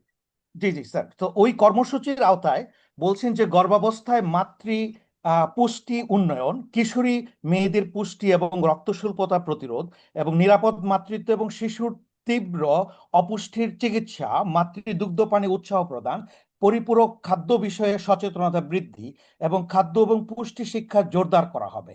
তো আমি স্যার এটাকে পজিটিভ ভাবে দেখি যে সরকার যেহেতু এটা বলেছে, আমরা এটার বাস্তবায়ন দেখতে চাই এবং এক্ষেত্রে কার্যকরভাবে মানে সুষ্ঠু ব্যবস্থাপনার মধ্য দিয়ে যাতে জিনিসটি ঘটে। আমি বলবো যেহেতু এই পুষ্টির জিনিসটি কিন্তু এটাও কিন্তু হিউম্যান ক্যাপিটাল বা আমি বলবো যে ডেমোগ্রাফিক ডিভিডেন্ড অর্জনের জন্য কিন্তু অত্যন্ত গুরুত্বপূর্ণ একটি জায়গা। তো এই ক্ষেত্রে আমি বলবো যে যদি পর্যাপ্ত বাজেট আরো বরাদ্দ করে যদি ইমপ্লিমেন্টেশনে যাওয়া যায়, আমার মনে হয় সেটা কার্যকর হবে। ধন্যবাদ স্যার। অসংখ্য ধন্যবাদ। আমি যেটা বলছিলাম যে সামাজিক নিরাপত্তা কর্মসূচি, সোশ্যাল প্রোটেকশন প্রোগ্রাম, এগুলো নিয়ে যথেষ্ট আলোচনা আছে এর মধ্যে। আমাদের আপনারা শুনেছেন ফার্মার কার্ড, ফ্যামিলি কার্ড বলে একটা ইয়ে আসছে, কিছু কিছু ভাতা প্রকল্প, ওল্ড এজ অ্যালাওয়েন্স, এগুলোর ডিসেবলড অ্যালাওয়েন্স, এগুলোর কাভারেজও বেড়েছে এবং ভাতার যে পরিমাণ সেটাও বেড়েছে, ইনক্লুডিং আমাদের হেলথ কেয়ার কস্ট সাপোর্ট করার জন্য। সো ওভারঅল একটা ইয়ে বেড়েছে। তারপরেও এখানে ওই বিষয়টা থাকে অ্যাকচুয়ালি, যে যদিও বলা হচ্ছে 144 লক্ষ কোটি টাকা, 1,40,338 কোটি টাকা হচ্ছে সোশ্যাল প্রোটেকশন বাজেট, কিন্তু এখানে আসলে একটু ইয়ে আছে যে এটার অনলি 56% হচ্ছে অ্যাকচুয়াল প্রোগ্রাম, অন্য পার্টটা হচ্ছে অ্যাকচুয়ালি এগ্রিকালচার সাবসিডি, আরেকটা হচ্ছে পেনশন, আরেকটা হচ্ছে আদার্স। তো এখানেও একটা বিষয় আছে। তারপরেও অ্যাজ এ হোল একটা ইয়ে পেয়েছে, একটা এক্সপ্যানশন হয়েছে। ফ্যামিলি কার্ড নিয়ে অনেক আলোচনা হয়েছে, এটা নিয়ে এখন একটা গুরুত্বপূর্ণ বিষয় হচ্ছে যে অর্থমন্ত্রী বলেছেন যে তারা এটা কার্যকারিতা নিয়ে দেখবেন। আমি একটু ক্যালকুলেট করে দেখলাম যে ফ্যামিলি কার্ড দিয়ে হাউস হোল্ড ইকোনমিতে মাসিক 1,025 কোটি টাকা একটা ইনফিউশন হবে in the poor household overall সারা দেশে, যদি সে 41 লাখে আমরা ডিস্ট্রিবিউট, এবং অ্যানুয়ালি এখানে 15,000 কোটি টাকার মতো যেতে পারে, which is can be a big sort of allocation হতে পারে। বাট এটার বাস্তবায়ন যে সমস্যাগুলো আমরা টিপিক্যালি দেখি, যাদের পাওয়ার কথা তারা পাচ্ছে কিনা। তো targeting is a very big issue. Database নিয়ে আমরা বারবার আলোচনা হয়, কিন্তু আসলে ডেটাবেস গুলো ইয়ে হয় না, যে আপডেটেড হয় না। এবারও বলা হচ্ছে ডাইনামিক ডেটাবেস করা হবে। তো সেগুলো আমাদের অ্যাকচুয়ালি দেখার বিষয় আছে। So as a whole social protection নিয়ে হয়তো আমরা আলাদা আরেকটা ইয়ে করবো পরবর্তীতে। এখন আমরা মোটামুটি শেষের দিকে, আমরা ফ্লোর থেকে কিছু একটু সুযোগ দিতে চাই, যে এক দুই মিনিটের একটু বক্তব্য। আমাদের ডক্টর মঞ্জুর কাদের গণস্বাস্থ্য কেন্দ্র থেকে যোগ দিয়েছেন। আপনি যদি আনমিউট করে, এবং যদি আপনার কোনো কমেন্ট থাকে, এটা 1-2 মিনিটের মধ্যেই শেষ করতে হবে, আপনি যদি থাকেন। ধন্যবাদ জিলুর ভাই, আমি একটু মানে দেরিতে জয়েন হয়ে গেছে আর কি। অসুবিধা নেই, বলেন। আমি খুব সংক্ষেপে যেটুকু শুনলাম ফারাহ আপার কাছ থেকে এবং ওনাদের কাছ থেকে, যে মানে প্রাইমারি হেলথ কেয়ারটাকে আমরা সামহাও ডাক্তার এবং ওষুধ ডিপেন্ডেন্ট করে ফেলছি আর কি। এই প্রাইমারি হেলথ কেয়ারকে যতদিন আমরা এই ডাক্তার এবং ওষুধ ডিপেন্ডেন্ট করে ফেলবো, তাহলে আমরা যে প্রাইমারি হেলথ কেয়ার কথা, থিওরিটিক্যাল কথাগুলো বলি, যে গ্রামে এই পরিবর্তন আনতে হবে, অ্যাওয়ারনেস রেইজ করতে হবে, শাকসবজির বিষয়টা আছে, এই সব বিষয়গুলা এবং একটা ক্যাম্পেইন এবং মুভমেন্ট আকারে সেইটা আর হয়ে উঠছে না। আমরা কথা বলছি, আমরা হয়তো পলিসি লেভেলে এখানে কথা বলছি এবং হেডকোয়ার্টার লেভেলে অনেক আয়োজন করছি, কিন্তু যে মানুষগুলা প্রাইমারি হেলথ কেয়ারের ওখানে পরিবর্তন করবে মানুষের অভ্যাস, তারা কিন্তু ওই একই মানুষ রয়ে গেছে। গভর্নমেন্ট চেঞ্জ হলো, গভর্নমেন্ট হয়তো নতুন কিছু কমিটমেন্ট করলো আলাদাভাবে, এটা একটা বিষয়, কিন্তু যে মানুষগুলাকে দিয়ে কাজটা করানো হবে সে মানুষগুলো কিন্তু একই মানুষ হয়ে গেছে। তো আমরা কেমনি এক্সপেক্ট করবো কিভাবে বা আশান্বিত হবো কিভাবে যে এই মানুষগুলোকে দিয়েই প্রাইমারি হেলথ কেয়ারের যে বাস্তবায়ন ফিল্ড লেভেলে, বাল্য বিবাহ রোধের জন্য যে মানে মুভমেন্ট, অ্যাওয়ারনেস রেইজ, তারপরে ফুড সেফটির জন্য যে অ্যাওয়ারনেস রেইজ, কোন খাদ্য খাওয়া যাবে, এটা আমরা কতখানি আশা করতে পারছি, এটা নিয়েই আমার কাছে বেশ মানে আমি অনেক সময় খুব নিজেও বুঝতে পারি না হোয়াট টু ডু। আচ্ছা, এখন সেই আঙ্গিকে কিভাবে এই মুভমেন্টটাকে স্ট্রেনথেন করা যায় আর কি, একদম গ্রাসরুট লেভেল পর্যন্ত, যেখানে যে ঘটনাটা, সেটার একটা স্ট্র্যাটেজি ওয়ে একটু খুঁজে বের করার একটা জিনিস আমার কাছে খুবই মনে হয়, আমার ভিতর থেকে আমি একটা ফিল করি আর কি, নিড ফিল করছি এটা। আমরাও ইনভলভ হতে পারবো কোথাও যেখানে ওকে, প্রয়োজন হবে। খুবই গুরুত্বপূর্ণ, এইটুকুই আমার আপাতত। জি। খুবই গুরুত্বপূর্ণ প্রশ্ন। এবং আবারও এটা আসছে যে আমরা হেডলাইন বরাদ্দগুলো দেখেছি, বাট এখন আমাদের আর নেক্সট ইন্টারেস্ট এরিয়া হবে যে ইমপ্লিমেন্টেশন রোড ম্যাপটা কি ছিল এবং সেখানে কোন দর্শনগুলো কাজে দিচ্ছে। এখানে তানসেন, আপনাকে একটা ইয়ে দেখি, আপনি দেখেছেন যে শুরুতে বাজেট স্পিচের প্রথম অধ্যায়ে একটা পার্ট আছে 10টি অগ্রাধিকার দর্শন, 10 ফিলোসফিক্যাল প্রায়োরিটি এই সরকার উচ্চারিত করেছে। শিক্ষা এবং স্বাস্থ্য আছে সেখানে। কিন্তু সেখানে শিক্ষার আপনি যে শিখন ঘাটতির কথা বললেন, আজকে যদি এই যে বাড়তি বরাদ্দ যেটা আসছে, এটা যদি আবার প্রতি সংসদীয় আসনে একটি করে বিশ্ববিদ্যালয় এইটাতেই ব্যয় হয়ে যায়, মানে অবকাঠামোতে, মানে এই মুহূর্তে কি আমাদের আসলে প্রয়োজনটা কি? এটা কি মোর বিল্ডিং? অবশ্যই বিল্ডিং ও দরকার, নাকি এইটার দিকে আই থিঙ্ক একটা বড় নজর দেওয়ার বিষয় আছে। আমরা সিমিলারলি স্বাস্থ্য খাতের কথা আপনারা যেটা বলেছেন, তো ওই যে প্রথম যে 10টা দর্শনের কথা বলা হয়েছে প্রায়োরিটি, আমার মনে হয় আমরা সবাই যারা কমেন্ট করছেন ওইটাতে একটু শুধু বরাদ্দের দিকে নজর নয়, ওইখানে এক ধরনের সরকারের ভিশনারি যে ইয়েটা, আন্ডারস্ট্যান্ডিং অফ দি চ্যালেঞ্জ, সেটার একটা কিন্তু মূল্যায়ন করা সম্ভব। এবং সেখানে আমি যথেষ্ট কনসার্নস এর জায়গা দেখতে পাচ্ছি যে শিক্ষা এবং স্বাস্থ্যে আমাদের মঞ্জুর কাদের গণস্বাস্থ্যে যেটা বললেন এটা অত সত্য কথা। প্রাইমারি হেলথ কেয়ার ফোকাস একটা স্ট্রাকচার আমরা করতে পারি, but if it is only doctor and medicine dependent, তাহলে কিন্তু প্রাইমারি হেলথ কেয়ারের মূল চাহিদাগুলো অর্জিত হবে। তো সেদিকেও আমাদের একটা নজর। এখন আমি একটু আর কেউ যদি ইয়ে থেকে, আমি অবশ্য দেখছি না, সো ইউ ক্যান কন্টিনিউ। আমরা ফ্লোর থেকে আর ওই ধরনের ইয়ে কোয়েশ্চেন দেখতে পারিনি। যেগুলো দু একটা উঠেছিল সেগুলো অলরেডি অ্যাড্রেস হয়েছে ইয়ের মাধ্যমে। আমি একটা জেনারেল প্রশ্ন আপনাদের করতে চাই, আই থিঙ্ক মজিদ আপনি যদি এটা নিতে পারেন, এটা ফজলুল হক অর এনিওয়ান এলস। মানে আমাদের তো একটা ইয়ে হয়, এবারে একটা তো উল্লেখযোগ্য একটা বিষয় ছিল যে টিপিক্যালি বাজেট আসলেই আমাদের ওই দাম, নিত্য পণ্যের দাম বাড়ার একটা প্রবণতা থাকে। এবারে এটা অত চোখে পড়েনি। এটা কি সত্য কথা হবে? মানে এটা কি মনে হয় আপনাদের মধ্যে? আমি মনে করি আহ, বেশ কয়েকটি নিত্য প্রয়োজনীয় পণ্যের উপরে যেহেতু আহ, শুল্ক ছাড় বা রেয়াত দেওয়ার একটা ব্যাপার ঘোষিত হয়েছে, এবং যেহেতু আহ, আমাদের সরবরাহ প্রক্রিয়ায় এবং চাহিদা প্রক্রিয়া স্ট্যাটিক আছে, মানে অর্থাৎ আগে যেমন ভাবে ছিল তেমন ভাবেই আছে, সেহেতু আমি মনে করি যে আপাতত মনে হচ্ছে যে জিনিসপত্রের দাম বাড়েনি তাৎক্ষণিকভাবে, এটা ঠিক আছে।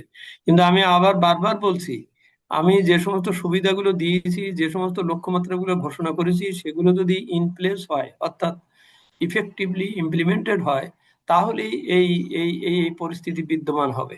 তা না হলে এটা কয়েকদিন পরে যদি মনে হয় যে না কই তেমন, যেমন আমি ওই জন্যই জোর দেবো যে এই যে অর্থবিধিতে যেগুলো বলা হলো বা যেটা বাজেট বক্তৃতায় ঘোষণা করা হলো, সেগুলো ঠিক ইমপ্লিমেন্ট করার ব্যাপারে যে নীতি ব্যাখ্যা যেগুলো এনবিআর দেবে, সেটা যেন অতি দ্রুত দেওয়া হয় এবং এটা যেন কার্যকর হয়। অর্থাৎ মানুষ ভ্যাট দেবে, সেই ভ্যাটের টাকা যেন রাজস্ব খাতে আসে, এই খাজানচিখানায় আসে, সেই ব্যাপারে এনবিআর কি করতে পারছে বা সরকারের সিস্টেম কি করতে পারছে, সেটা এখানেই পলিটিক্যাল কমিটমেন্টটা ইম্পর্টেন্ট। শুধু ছাড়িয়ে দিলে হবে না যে আমি বললাম আমি আমি শুল্ক কমাই দিলাম বলে আমি বসে থাকলে হবে না, এখানে দেখতে হবে যে এটা ঠিক মতন ইন প্লেস হচ্ছে কিনা, ইমপ্লিমেন্টেড হচ্ছে। আচ্ছা, তাহলে আরেকটা প্রশ্ন দেখে উত্তর দিতে পারেন যে আমাদের যদি একটা ইয়ে দেখি, প্রাইস হাইক, ইমিডিয়েট একটা প্রাইস হাইক হয়নি, প্রাইস স্পাইক হয়নি, বাট এই যে ট্যাক্সের কিছু কিছু ট্যাক্স পলিসির মধ্যে কিছু কিছু পরিবর্তন এসছে। এজ এ হোল এই যে আমাদের একটা ইয়ে থাকে যে মানে আমরা তো social protection scheme focused on the poorer segment, সেটার উপর একটা নজর অনেক আসছে, কথাবার্তা হয়েছে। What about the middle class, particularly যাদের অ্যাকচুয়ালি ফিক্সড ইনকাম থাকে, তাদের মিডল ক্লাসের উপর কেমন প্রভাব পড়বে, পার্টিকুলারলি একটা দেখেছি আমরা ট্যাক্স ফ্রি থ্রেশহোল্ডটা কিন্তু বাড়ানো হয়েছে, কিন্তু থ্রেশহোল্ডের উপরে আবার দুটা টিয়ারকে মার্জ করে দেওয়া হয়েছে, যার ফলে ওই বেনিফিটটা আবার যারা একটু ট্যাক্স থ্রেশহোল্ডের উপরে তাদের জন্য আবার একটু কমে গেছে। তো এগুলো মিলে ফারাক কবির দ্রুততম সময় হাত তুলেছেন, সুতরাং আপনারই বলার সুযোগ। কারণ হলো আমরা যে রাস্তাঘাটে বিভিন্ন জায়গায় যখন যাচ্ছি, আপনি বলছেন বা মানে আপাত দৃষ্টিতে মনে হচ্ছে না যে দাম বা ইনফ্লেশন বেড়েছে, কিন্তু দাম তো বাড়ার একটা প্রক্রিয়া চলছে গত কিছু মানে গত 2 বছরে যদি আপনি দেখেন। এবং ছোট ব্যবসায়ী, মিডিয়াম ব্যবসায়ী, তারা যেখানেই যাচ্ছি বলছে আপা ব্যবসা তো ভালো হচ্ছে না। জিনিস একটা একটা সেক্টর আছে যেমন খাওয়া, ফুড সেক্টরে তাও মানুষ কিন্তু এখন অনেক বুঝে শুনে কিনতে হচ্ছে। আর হলো মেডিসিন, যেটা ছাড়া চলে না। এই দুটো সেক্টরে আপনি কাপড়ের দোকানে যান, আপনি অন্যান্য দোকানে যান, এটা আর ঢাকা শহর দিয়ে কিচ্ছু মেজার করা যায় না। ঢাকা শহর ইজ আ বেলুন, একেবারে আর্টিফিশিয়াল। এখানে রাত্রে 12টার সময় রেস্টুরেন্ট খোলা থাকে, চায়ের দোকান খোলা থাকে এবং মানুষ থাকে। 2 কোটি মানুষ এতটুক জায়গায়, কিন্তু ওভারঅল দাম বেড়েছে। ইনফ্লেশন অবশ্যই মানুষকে এফেক্ট করেছে। এবং যারা আপনি কনস্ট্রাকশন ইন্ডাস্ট্রির বাইরে যারা বিভিন্ন কাজ করতো, তাদের ইনকাম কিন্তু ইয়ে। আর সবচেয়ে বড় সমস্যা হলো এই দেশে এখন পর্যন্ত মিনিমাম ওয়েজ ফিক্স করা যায়নি। সো একজন পুরুষ যদি 600, একজন মেয়ে 300, এবং এটাও হলো যে তাকে কাজ দিচ্ছে সে তার ইচ্ছা মতো। তো আপনার যে সোর্স অফ ইনকামটা, আর দ্বিতীয়ত যখন ইয়াং ছেলে মেয়েদের সঙ্গে কথা বলছি, তাদেরকে মাল্টিপল জবস করতে হচ্ছে। ছাত্র হিসাবে আগেও লোকজন টিউশনি করতো, এখন ছাত্র, টিউশনি, উবার। আমি অনেক ছেলে মেয়ের সঙ্গে কথা বলি যে সারা দিনে হয়তো 2 বেলা না 1 বেলা খায়, এবং তারা 3টা চাকরি করে, ঘুমায় হয়তো 4-5 ঘন্টা। So we are stretching and stretching people. আমাদের একটা ন্যাচারাল প্রবণতা আছে যে আমরা কোপ করব, resilient, but it's coming at a cost. Very good.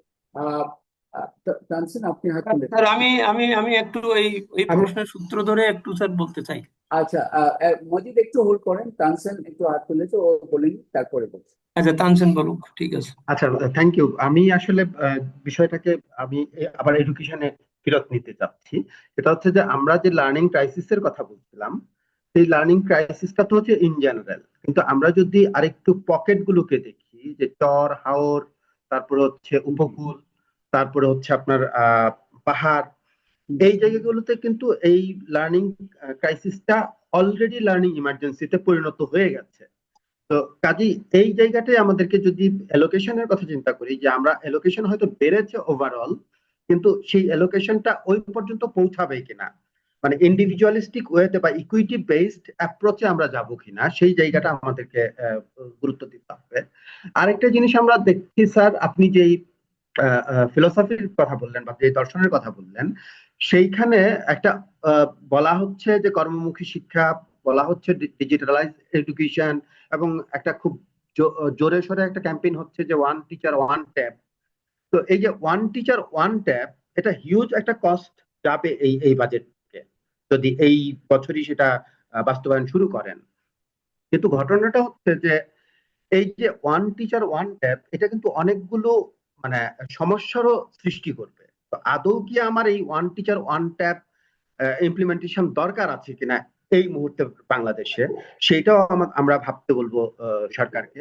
এবং এর যে কমপ্লিকেশনস গুলো, যেগুলো যে ইমপ্লিকেশন গুলো তৈরি হবে, সেইগুলোকে মানে নজর দেওয়া এবং সেইগুলোকে ইয়েতে নিয়ে, বিবেচনায় নিয়ে সেই জায়গাটা ইমপ্লিমেন্টেশনে এগিয়ে যাওয়া, সেই জায়গাটা আমি বলবো যে নজর দিতে হবে। কারণ এতে করে বৈষম্য হ্রাস তো হবেই না, বরং শহর গ্রাম এবং এই রুরাল আরবান, যেখানে ইলেকট্রিসিটি নাই, রুরালে ইলেকট্রিসিটি আমি পৌঁছে দিতে পারছি না, আমি ইন্টারনেট সাপোর্টটা দিতে পারছি না, সেইখানে আমি যদি এই সবার জন্য ওয়ান টিচার ওয়ান ট্যাব আমি ইমপ্লিমেন্টেশনে যাই, সেইটা বৈষম্য বরং কমাবে তো নাই, বরং বৈষম্যটাকে আরো ও, বৃদ্ধি করবে।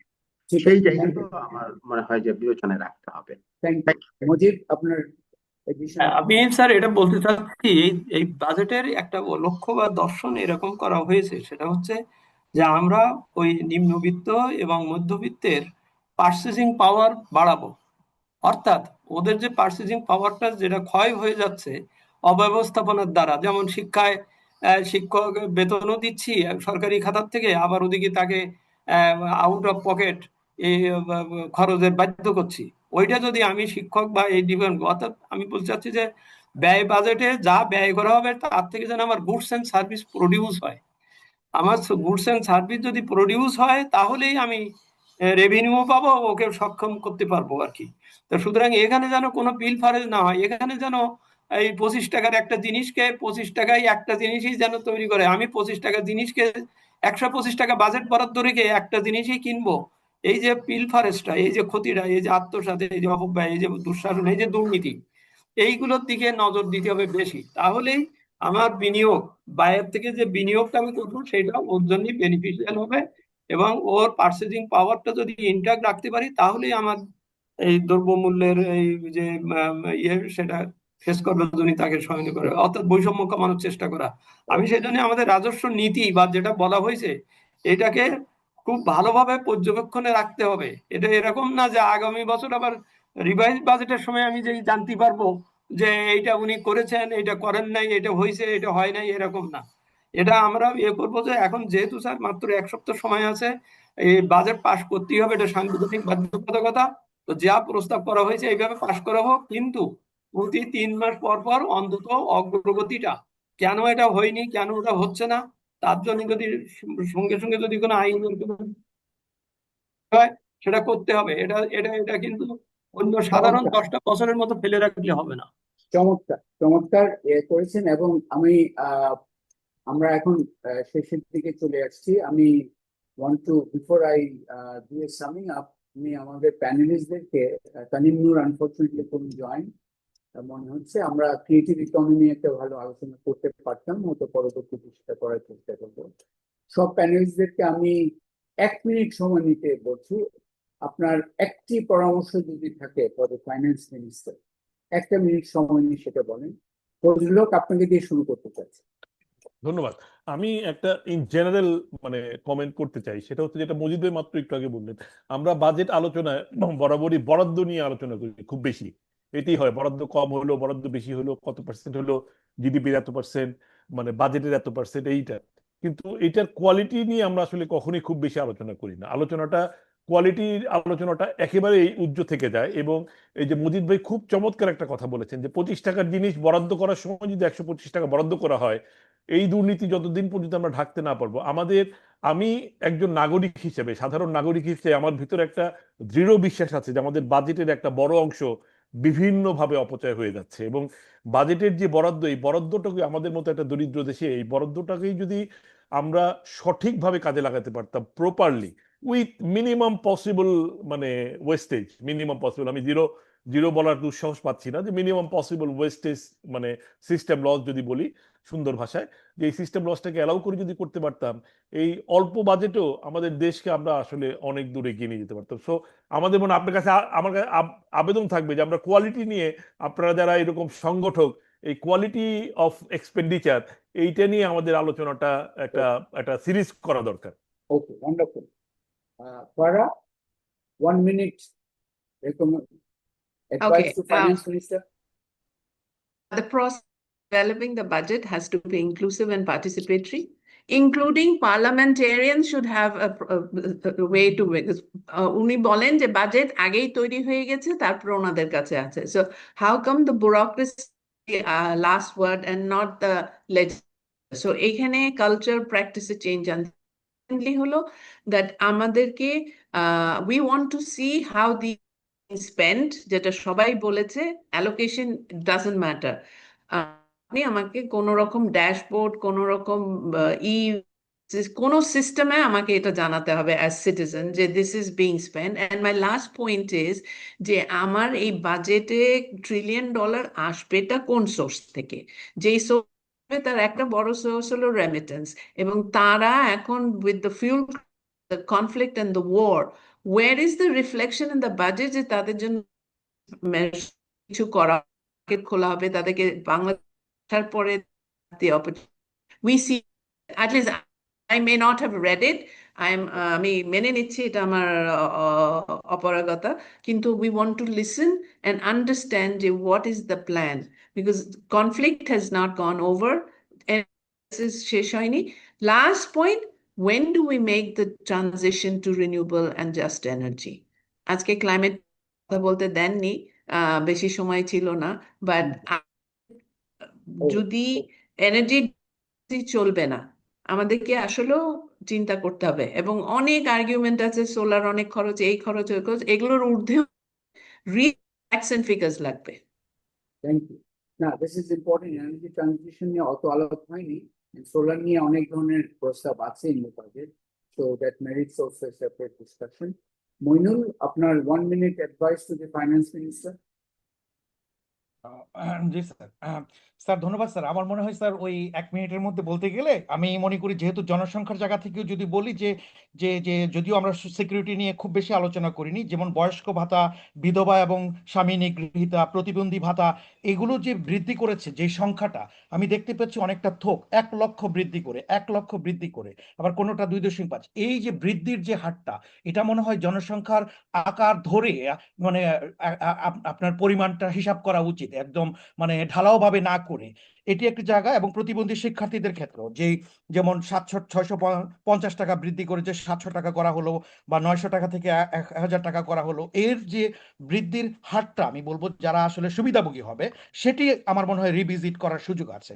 আর দ্বিতীয়ত যেটি হচ্ছে স্যার, ওই আরবান হেলথের ক্ষেত্রে একটি এবং গুরুত্বপূর্ণ একটি জায়গা দেখতে পেয়েছি, যেখানে আরবান হেলথ এবং রুরাল হেলথের ক্ষেত্রে নতুন ইউনিটগুলোকে কিভাবে কাজ করবে, এটি আসলে সমন্বয়টা কিভাবে হবে, যে প্রান্তিক যে স্বাস্থ্য সেবা কেন্দ্রটা, সেটিতে আমার মনে হয় যে সরকারের গুরুত্ব দিতে হবে। কারণ ইতিমধ্যেই বয়স্ক মানুষের সংখ্যা বাড়ছে, প্রচুর নাগরিক স্থানান্তরিত হচ্ছে, নগরায়নের জায়গাটা বড় চ্যালেঞ্জের মধ্যে পড়ে গেছে।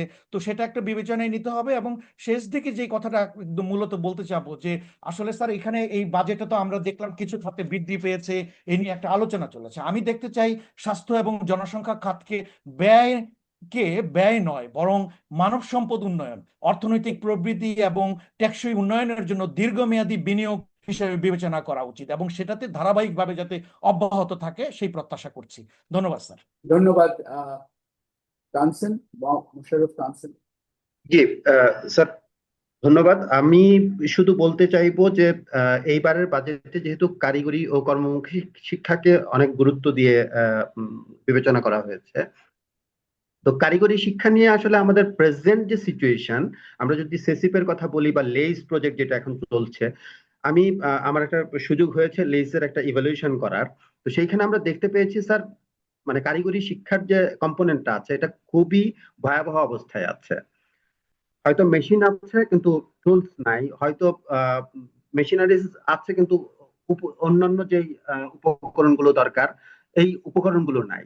তো কাজেই দক্ষতা সম্পন্ন শিক্ষকও নাই এবং সেই দক্ষতার ট্রান্সফারও হচ্ছে না। তো ফলে আমি যেখানে এত হিউজ পরিমাণ রিসোর্স অ্যালোকেট করছি ফর কারিগরি শিক্ষা, তো সেই জায়গাটা থেকে আমার মনে হয় যে এই জায়গাটাই আমাদের গুরুত্ব দিতে হবে যে বাজেটটা যেন এফিশিয়েন্টলি ইউটিলাইজ হয়। আমরা দেখেছি স্যার 2023-24 এবং 24-25-এর যে বাজেট ইউটিলাইজেশনের হার, সেখানে 18 থেকে 20 ভাগ কিন্তু শিক্ষা বাজেটের অব্যবহৃত থেকে গেছে। তো আমার এই যে 1,22,000 কোটি টাকা বা 1,36,000 কোটি টাকা আমি বরাদ্দ করছি, এইখান থেকে যদি 20% আবার অব্যবহৃত থেকে যায়, তখন কিন্তু এই বাড়তি বরাদ্দের আসলে কোনো মূল্য থাকবে না, বরং এটা আমার জন্য আরো এক ধরনের ঘাটতি তৈরি করবে। তো কাজেই অর্থ মন্ত্রণালয়ের কাছে আমার অনুরোধ থাকবে এই বাজেটটা যেন এফিশিয়েন্টলি এবং ইকুইটি বেসড অ্যাপ্রোচে এটাকে বাস্তবায়ন করা যায়, থ্যাংক ইউ। মুজিব, যেন নিয়ে যাওয়া হয়। 1 minute advice to Finance Minister Dr. Abdul Majid.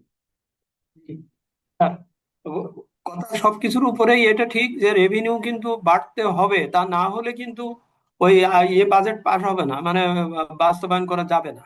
সুতরাং রেভিনিউকে আর্নিংকে একটা খুব কোর প্রোগ্রামের ভিতরে রাখতে হবে, দৃষ্টিভঙ্গির ভিতরে রাখতে হবে, এবং এই জন্যই ওই নন এনবিআর বা নন ট্যাক্স রেভিনিউর ওখানেও খুব কড়া খবরদারি এবং ওদের দিকে খেয়াল রাখা, আর সবকিছুর উপরে খেয়াল রাখতে হবে consistency and continuity of the policies that is being declared or pronounced.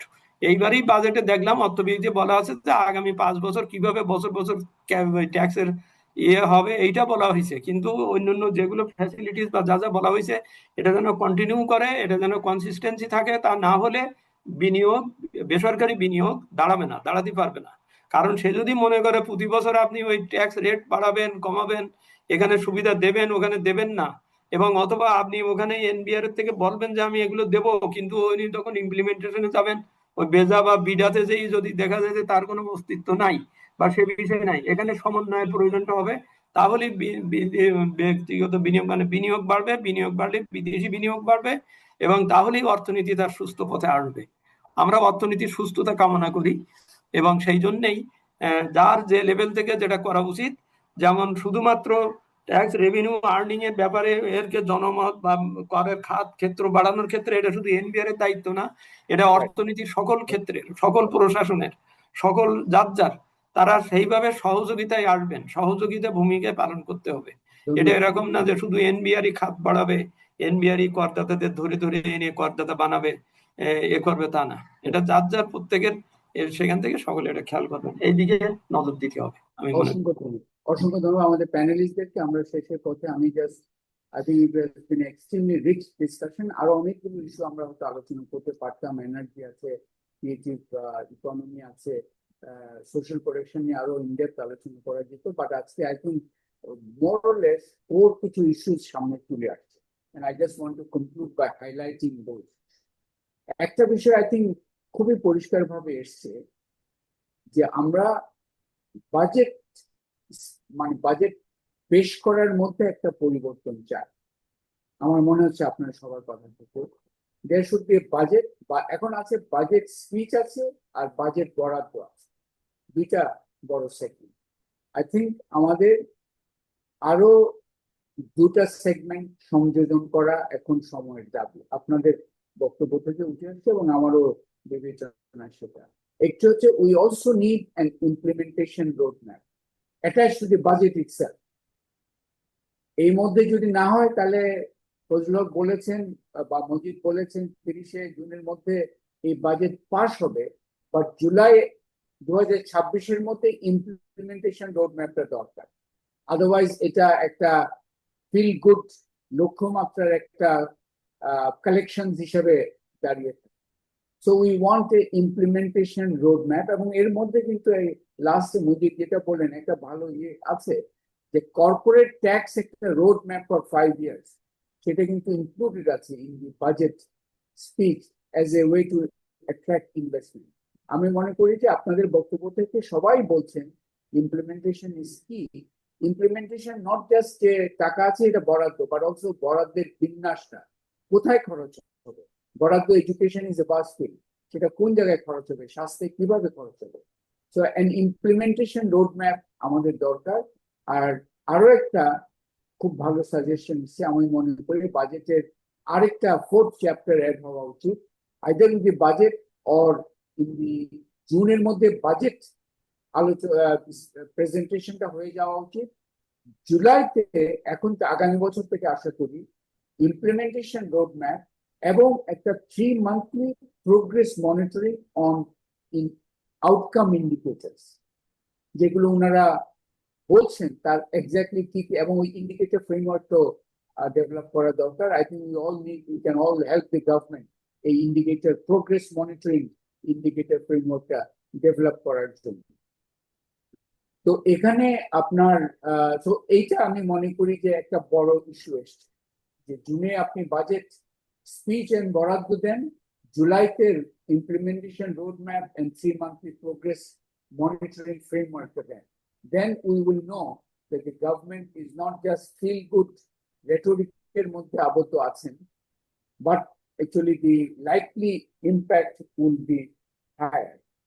এখানে আরেকটা ইস্যু এসছে, which is that এটা আরো জোরালো ভাবে হয়তো ফোকাসে আনা প্রয়োজন, যে বৈষম্যের বিষয়টা আরেকটু স্ট্র্যাটেজিক লেভেলে, শুধু প্রান্তিক জনগোষ্ঠীর উপর কিছু এডিশনাল অ্যালাউয়েন্স নয়, বাট এই যে তানসিনও বললেন যে হবে আপনার শিক্ষণ সংকটটা আরো deeper in the marginal areas, likewise health সংকটগুলো হয়তো আরো deeper in coastal areas or হাওর এন্ড চর ইত্যাদি ইত্যাদি।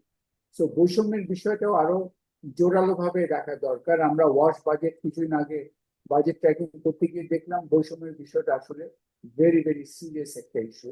এটাকে আরো একটু হাইটেন অ্যাটেনশন দরকার, কারণ জুলাই আন্দোলনের পরবর্তীতে যেটা আসলো সেটার মূল বিষয়টা কিন্তু ছিল বৈষম্য। তো বৈষম্য is a very important issue that আমাদের করা প্রয়োজন। এখানে একটা আলোচনা আমাদের বড় আসলে, এবং আই থিঙ্ক আমাদের একজন ইঞ্জিনিয়ার জাহিদুল ইসলাম উনি অনেকগুলো দিয়েছেন, পার্টিকুলারলি এই যে বৈষম্যের বিষয়টা, কৃষকরা সুফল পাবে কিনা, এই যে ইম্পোর্ট কস্ট বেড়ে যাচ্ছে, ইনপুট আইটেম ইত্যাদি ইত্যাদি। তো সবাই অ্যাকচুয়ালি ভেরি কনসার্ন। একই সাথে আরেকটা ইস্যু এসছে যে I think one tap one teacher one ট্যাপের ধরনের ধারণা। এর আগে আমাদের জিকে গণস্বাস্থ্যের তাদেরও বলেছিলেন আমাদের শুধু doctor medicine dependent primary health care is not the need of the hour, এখানে মোর কম্প্রিহেন্সিভ একটা কমিউনিটি অ্যাপ্রোচ দরকার। সিমিলারলি ইন এডুকেশন ফিল্ড শুধু one teacher one tap gives a sense of technology একটা সমাধান করে দিচ্ছে। এখানে আমাদের বারবার দেখেছি যে আমাদের এডুকেটলি ট্রেন টিচার যদি না হয় এবং সেই টিচারকে একটা মর্যাদার জায়গায় যদি তৈরি করা না হয়, তাহলে কিন্তু এই টেকনোলজি দিয়ে এই ইনস্টিটিউশনাল প্রবলেম কিন্তু সলভ করা যাবে। এটা একটা গুরুত্বপূর্ণ বিষয় যে only technology cannot solve the entrance institutional problem. তো এদিকেও আমাদের একটা নজর দেওয়াটা খুবই জরুরি। একটা বিষয় ওইভাবে আপনাদের আলোচনা আসেনি, but I want to flag that এটা ঠিক বৈষম্যের সাথে একমাত্র আলোচনা নয়, but the whole idea of decentralization. এটার আই থিঙ্ক একটা ওই আমাদের যে শুরুতে যে 10টা ফাউন্ডিং ভিশনস বাজেট স্পিচে আছে, সেখানে কিন্তু অত জোরালো ভাবে মানে এই যে ডিসেন্ট্রালাইজেশনের ইস্যুটা absolutely critical to successful implementation of the budget. এটা হতে পারে কিনা ডিপেন্ড করে।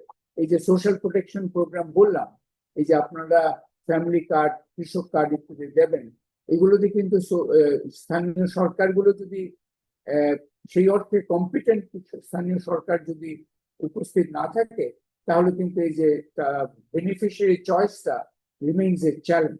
এটা আমাদের একটা বড় ডিসেন্ট্রালাইজেশন ইস্যুটাও খুব বড় আছে। আরেকটা বিষয় সত্তার মন্ডল উনি এখন নেই, উনি যাওয়ার আগে বলে গেছেন, I think it's very important একটা ইস্যু অ্যাজ এ হোল। এই যে বাজেট তো 1 বছরের দেওয়া হলো, কিন্তু বাজেটের মধ্যে আপনি চ্যাপ্টার 3 দেখবেন, it's a medium term growth economic framework, মানে একটু মধ্যমেয়াদী একটা অর্থনৈতিক কৌশলের কিন্তু কথাবার্তা বলা আছে। এবং সত্তার মন্ডল যেটা বললেন, এই মধ্যমেয়াদী কৌশলটা is requires new strategic investment in new knowledge. Particularly কৃষির মধ্যে কি ধরনের পরিবর্তন হয়ে গেছে, আমাদের গ্রামাঞ্চল কিভাবে পরিবর্তন হয়ে গেছে, ক্লাইমেটের ফলে কি ধরনের নতুন হটস্পটস গুলো একটা তৈরি হচ্ছে, এই যে নিউ নলেজ পার্টিকুলারলি কিছু স্ট্র্যাটেজিক এলাকায়, এটা খুবই গুরুত্বপূর্ণ। ওই যে আমি যেটা বললাম 3য় অধ্যায় যেটা আছে বাজেটে, সেটা মিডিয়াম টার্ম ইকোনমিক স্ট্র্যাটেজি, সেখানে কিন্তু অত জোরালো শক্তিশালী একটা বয়ান ওখানে দেখিনি। ওটা এটা এই বাজেট হয়ে যাক, কিন্তু আমি বলছি যে পরবর্তীতে ইমপ্লিমেন্টেশন রোড ম্যাপে that also needs to be revisited. এটা খুবই একটা প্রয়োজন আছে। এবং both in health and education particularly I think Tansen যেটা গুরুত্বপূর্ণভাবে উঠিয়ে এনেছেন, সেটা হচ্ছে যে আমাদের কিছু কিছু ইন্ডিকেটর এখন নো লঙ্গার মেক সেন্স। যেমন কমপ্লিশন রেট, প্রাথমিক completion rate, secondary completion rate. এই কমপ্লিশন রেট আগে আমাদের ছিল এনরোলমেন্ট রেট। এমডিজি পিরিয়ড আপনাদের খেয়াল আছে, আমরা এনরোলমেন্ট রেট নিয়ে খুবই খুশি ছিলাম, খুব বেড়ে গেছে। তারপরে আমরা এখন কমপ্লিশন রেটটা নিয়েও খুব খুশি। হয়তো পরীক্ষা হচ্ছে, আগে তো এক সময় খুব ইজি মার্কিং এর একটা ভয়াবহ পিরিয়ড আমাদের গেছে। এই completion rate is also now A not appropriately capturing the reality, যেটা মোশাররফ তানসেন বললেন, আমাদের শিখন ঘাটতি, লার্নিং। আপনি 11 বছর কমপ্লিট করেছেন স্কুলে, বাট আপনার লার্নিং ক্যাপাসিটি হচ্ছে 5 বছরের, মানে 5 বছরের পর্যন্ত। এই জায়গায় আই থিঙ্ক এই উপলব্ধিটার একটা ঘাটতি দেখতে পাচ্ছি। এই যে এডুকেশন বা বাজেট বেড়েছে, এই উপলব্ধিটা ওই unless it is backed up by that realization যে আমাদের আজকে এই neither enrollment rate nor completion rate adequately captures our educational ambition. এখানে আমাদের মূল যেটা হয়ে গেছে শিখন ঘাটতি, which might actually graduate to a শিখন ইমার্জেন্সি। আমরা জানি যে এমপ্লয়মেন্টও একটা সিমিলার একটা ইমার্জেন্সি পর্যায়ে আছে। দ্যাটস এ বিগার ডিসকাশন, হয়তো এখন আমরা করলাম। সো এই জায়গাটায় আমাদের খুবই গুরুত্বপূর্ণ একটা বিষয় হচ্ছে এই শিক্ষা এবং স্বাস্থ্য, লাইকওয়াইজ হেলথেরও আমি যেটা বলতে চাচ্ছি, যে আমরা যদি শুধুমাত্র টেকনোলজি ডিপেন্ডেন্ট কিছু জায়গায় বরাদ্দটা ব্যয় করলাম, এন্ট্রেন্সড ইনস্টিটিউশনাল চ্যালেঞ্জগুলো অ্যাড্রেস করলাম না, তাহলে কিন্তু খরচটা হবে, আউটকামটা হবে। We want to break that cycle. খরচ হচ্ছে কিন্তু কাঙ্ক্ষিত আউটকাম হচ্ছে না। সো বাজেট আরো বড় করেও খরচ করলাম এফিশিয়েন্টলি মধ্যে খরচটা শেষ করলাম, কিন্তু কাঙ্ক্ষিত আউটকামটা হলো না। সেটা আমাদের একটা বড় আলোচনার মধ্যে থাকা উচিত। এবং I want to conclude on একটা বড় বিষয়। আপনারা এটা বাস্তবায়নের কথা বলেছেন, সবাই বলেছে আমরা বাস্তবায়ন ইজ এ কি ইস্যু। এখন বাস্তবায়ন বলতে অনেকে হয়তো ভাবতে পারেন যে তাহলে আর দুটা ট্রেনিং প্রোগ্রাম দিয়ে তাহলে বাস্তবায়ন হতে ঠিক হয়ে গেছে। বাস্তবায়নে তিনটি, আমি এখন মনে করি আমার বক্তব্য হচ্ছে যে দেয়ার আর তিনটি রাষ্ট্রীয় ব্যাধি আমাদের সকল সদিচ্ছাকে ব্যর্থ করে দিচ্ছে। সেটা নাগরিকদের সদিচ্ছা, সরকারের সদিচ্ছা, রাজনৈতিক নেতৃত্বের সদিচ্ছা। এই তিনটি রাষ্ট্রীয় ব্যাধিকে আমাদের জোরালোভাবে ফোকাসের মধ্যে আনা দরকার। একটি নিয়ে আলোচনা অনেক বেশি হয়, সেটা হচ্ছে দুর্নীতি।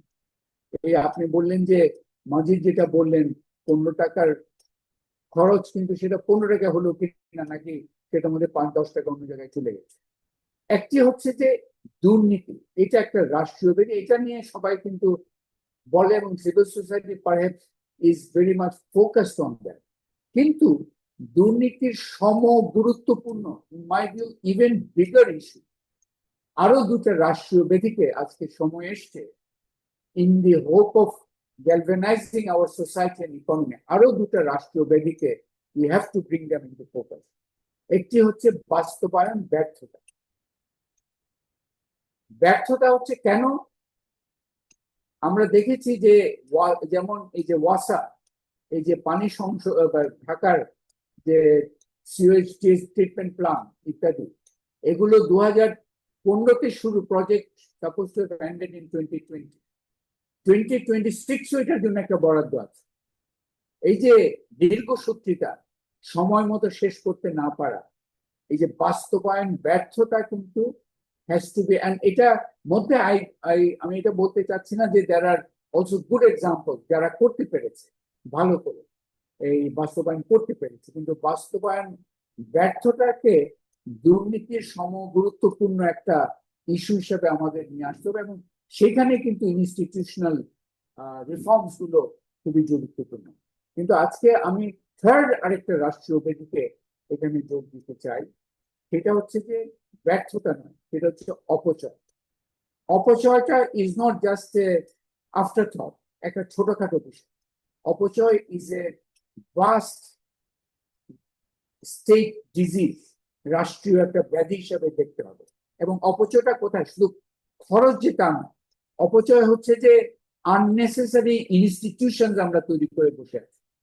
স্টেট ওন এন্টারপ্রাইজের উপর সাম্প্রতিক একটা হয়েছে, এই আপনার একটা রিসার্চ রিপোর্ট বেরিয়েছে, 122টা না কত স্টেট ওন এন্টারপ্রাইজ আছে, কমার্শিয়াল এন্টারপ্রাইজ, তার মধ্যে 37টা শুধু আর লাভজনক, 22টা অ্যাকচুয়ালি কিছুই কাজ করছে। কালকেই যদি ওগুলো বন্ধ করে দেওয়া হয় তাহলে কিন্তু ওখান থেকে যে সেভিংস হবে, আমরা যে বাজেট ঘাটতি কিভাবে মেলাবো, মজিদ খুবই গুরুত্বপূর্ণ একটা কথা বলেছেন। শুধু এনবিআর এর কর আহরণের বিষয়টা বলা হয়েছে, এই যে রাষ্ট্রীয় প্রতিষ্ঠান থেকে কর আরো দেওয়ার বিষয়গুলো, এখানে এই যে অপচয় এবং এই যে আননেসেসারি প্রকল্প যেগুলো যোগ্যতার নয় সেই মাপকাঠিতে, এই অপচয়ের বিষয়টা একটা থার্ড আমাদের রাষ্ট্রীয় ব্যাধি হিসাবে এই পুরো বাস্তবায়ন প্রক্রিয়ার মধ্যে আমাদের দেখতে হবে। এবং এই যে স্টেট ওন এন্টারপ্রাইজ শুধু নয়, আমাদের ফ্রিভোলাস প্রকল্প, আমাদের যে এক্সটার্নাল ভিজিটস এর জন্য আননেসেসারি ভিজিটস গুলো আমরা বিদেশে করি, সেগুলো খরচ হয়, তো পয়সা খরচ হয়। অফিস গুলো আপনি দেখেন কত ইনভেস্টমেন্ট রিলেটেড কয়টা অফিস আছে এখন, তারা ওগুলোকে মার্চ করার চেষ্টা করছে, গুড থিং। কিন্তু এই যে আমরা যার যখন প্রয়োজন একটা অফিস বানায় ফেললাম, তার জন্য তো স্টাফ লাগে, তার জন্য বিল্ডিং লাগে, তার জন্য আপনার খরচ, রিকারেন্ট এক্সপেন্ডিচার আছে এই জায়গায়। সো এই তিনটি রাষ্ট্রীয় ব্যাধিকে আজকে জোরালো ভাবে আমাদের বলতে হবে, একটি দুর্নীতি, একটি বাস্তবায়ন ব্যর্থতা দীর্ঘসূত্রিতা, থার্ড হচ্ছে একটা অপচয়। এটা অপচয় থ্রু বোথ আননেসেসারি ইনস্টিটিউশনস এবং থ্রু unnecessary অকার্যকর ইনস্টিটিউশন, অলসো অকার্যকর প্রকল্প ইত্যাদি। তো আজকে আমরা এখানেই শেষ করি, আমাদের আই থিঙ্ক অ্যানাউন্স টাইমের মধ্যে আমরা শেষ করছি। আমরা এই যে পিপিআরসি থেকে আজকের এজেন্ডা, এটা আপনাদের সহায়তায় আমরা এটা প্রতি 2 সপ্তাহ পর পর একটি টপিক্যাল ইস্যু নিয়ে করতে চাই। জুলাইতে হয়তো আমরা ওই যে ইমপ্লিমেন্টেশন রোড ম্যাপ নিয়ে সেটাও একটা করার চিন্তা করব, আপনাদের পরামর্শ নিয়ে করব। এবং আজকে যারা প্যানেলিস্ট হিসেবে যোগ দিয়েছেন, যারা অনলাইনে যুক্ত আছেন আইদার জুমে অর থ্রু ফেসবুক লাইভ, আপনাদের সবাইকে অসংখ্য ধন্যবাদ। পিপিআরসি আমাদের টিমকে আমি ধন্যবাদ জানাতে চাচ্ছি, বিশেষ করে আমাদের ইমতিয়াজ এবং জয়ন্ত, নামিরা এবং আমাদের বিশেষ করে মোহাম্মদ মুসা, সেই কিন্তু এই যে আপনাদের জন্য যে ইন্ডিকেটিভ প্রশ্নগুলো সেই কিন্তু তৈরি করে দিয়েছে। সো এইটা একটা কালেকটিভ এফোর্ট, এন্ড তার মধ্যে আপনারাও, you are also a very important part of that.